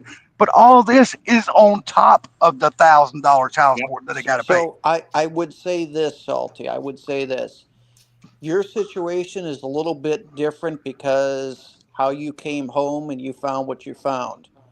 But in a lot of The cases, judges don't take that shit in consideration, brother. I Trust know, me. I know. But what I'm saying is, in a lot of the situations, What are you doing? before the guy makes an action or does something that he knows is going to end the relationship, you better think through it and know that it's cheaper to keep her than it is to blow it up by doing Well, something I'm stupid. just saying it is not fair to the parent that is, whether it be a man or a woman. It doesn't matter which parent. It's not fair to the parent to have to pay $1,000 a month and furnish the health insurance and furnish the daycare bill when the mother is not even ordered to go get a job. She's allowed to sit at home on her ass Things like and that not. are changing, Salty. The judges are it starting is to order changing them to do that shit now. quite a I'm bit. just saying, Salty. back in the day, that shit wasn't ordered. It's not back But in the that's- day anymore. And you know, like I'm just for me, saying, like, there's a I lot of was people paying who that had to much pay child money support to who's just got the damn spike right up I the was paying ass. that much money to an ex-wife who had over $1 million in her bank at the time. You know, because when her mom passed, I was still paying child support, and she got all that money, and I still had to pay child support. Damn. Yeah, paying child support's fine. Look, I got no problem. If they're yours, No problem paying child you support. should support them. I I get just that. wish I knew where the money was going because I knew it wasn't going to my children. And I know, and I have firsthand experienced this and seen this shit with my own eyes. I seen my ex-wife take my child support payment that I handed her, and she went right down the street and bought dope with that shit. I would watched never the hand her motherfucker with my own eyes. The state. Hold on a second. Let me tell you what the state done to me when I took that shit to court. The judge looked at me straight in my face. It is not your responsibility to worry about how she spends that money. It's only your responsibility to make sure you pay it. And if you don't pay it, we're going to lock your ass up. That's exactly what the judge told me to my face. But I would have called CPS on her. Your judge was fucked in the head. That's exactly what the judge told me to my face standing in the courtroom. The judge, he was fucked in the fucking head, and he. That's when I told him to go fuck himself, and he found me in contempt of court, and I spent 30 days in jail. It's two different situations. One is that she's doing dope around the kid. The second is the child support. You got to pay the child support, and she shouldn't be using it for dope. That's one thing.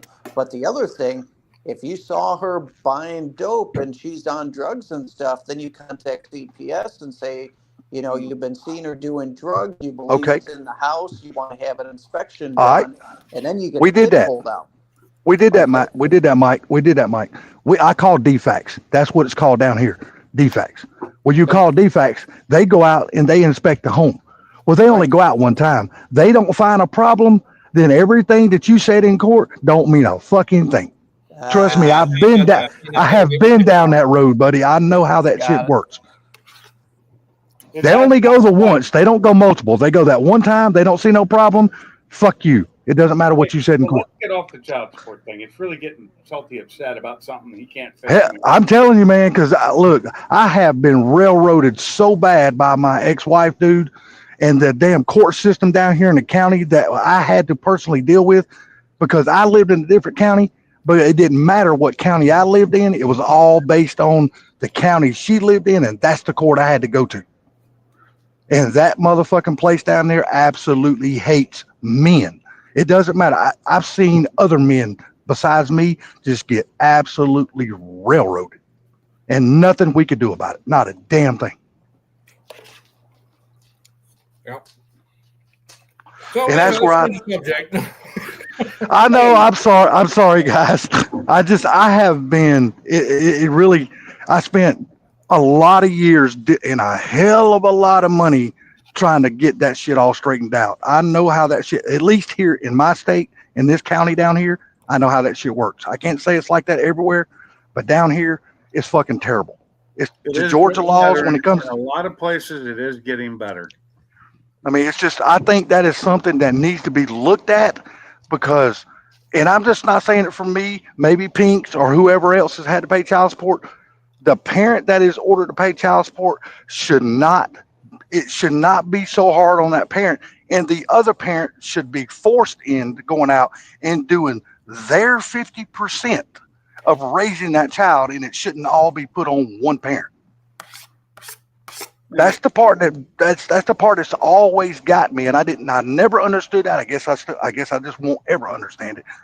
Why do they make it so hard on the one parent when they are already doing everything that was in the divorce decree? They're already doing everything to the damn T. Okay, so Salty, please stop. They're not doing that to people so badly in most places. They really aren't. I've watched many cases online and looked up things and seen that it has changed. Like in Washington, it has completely changed. God, I hope it's gotten better for all the future parents going through that shit. I hope it's gotten better. There are judges that are looking into it and going, "Hey, we need to make this an even split." You know, these kids just it's to help the kids. It's not. It it makes it better on the kids to work it out. And it does, because what it does, it builds fucking hatred between the parents of the children, and ultimately the children is the ones that suffer from that shit. That's not why I hated my ex-wife. Oh no, y'all know why I hated mine. I mean, I done told that story, but anyway, guys, it didn't make it any better over the years. It's late. I haven't had anything to drink again tonight, and it's driving me nuts. I'm sorry, I didn't mean to make it a downer, but boy, y'all hit a fucking bad subject when it came to that shit. That's not even what we were originally talking about. I know, it just went off, boy. I get God. Hey guys, I'm gonna take. I'm sorry to all of you guys. I apologize. It's okay, Mike. Thanks for being in here. Hey, Mike, good talking to you, brother. Hey, good talking. Y'all to you take it guys easy, too. man. Again, guys, I'm sorry. Apologies. Everybody on the panel, I'm sorry in the chat. I'm sorry. I didn't mean to. Hey, Salty, I apologize. I didn't mean to add fuel to the No. fire. You didn't do that, man. It was me. I just kept going, and I'm sorry. It was a mood killer. I apologize. Sorry to everybody. Y'all take care, man. Everybody have a good night. You too. Have a good one. Oh, that's gonna be it for me tonight. All right, thanks, brother. Good Guys, talking everybody to in you. the chat, thanks for being here. Everybody on the panel, thanks for being here. I appreciate it. Even we always get derailed on something. It's just weird for me being sober doing this. It's just not. You know what? I tend to see why I tend to agree with you on that. I'm usually not. So, but this is I'm trying something new to try and lose some weight, and get a little healthier. So. You working tomorrow? I'm always working tomorrow, except for Saturday and Sunday. Okay. Well, I may text you or give you a buzz sometime tomorrow afternoon. Then once you get home and get settled. Oh well, you can text me anytime during the day. All right. I'm just usually sitting at my desk working on a computer. I got you. Like I said, I apologize if I started the derailment. I apologize. Nah, it's fine. It's okay. It's been almost 3 hours. It's fine. Yeah, brother. Have yourself a good night. I'll give you a buzz tomorrow. Okay, I'll talk to you later. You too, sir. Bye. Okay, everybody in the chat, thanks for being here, and I will see you on the next one. Until then, stay safe. I'm out.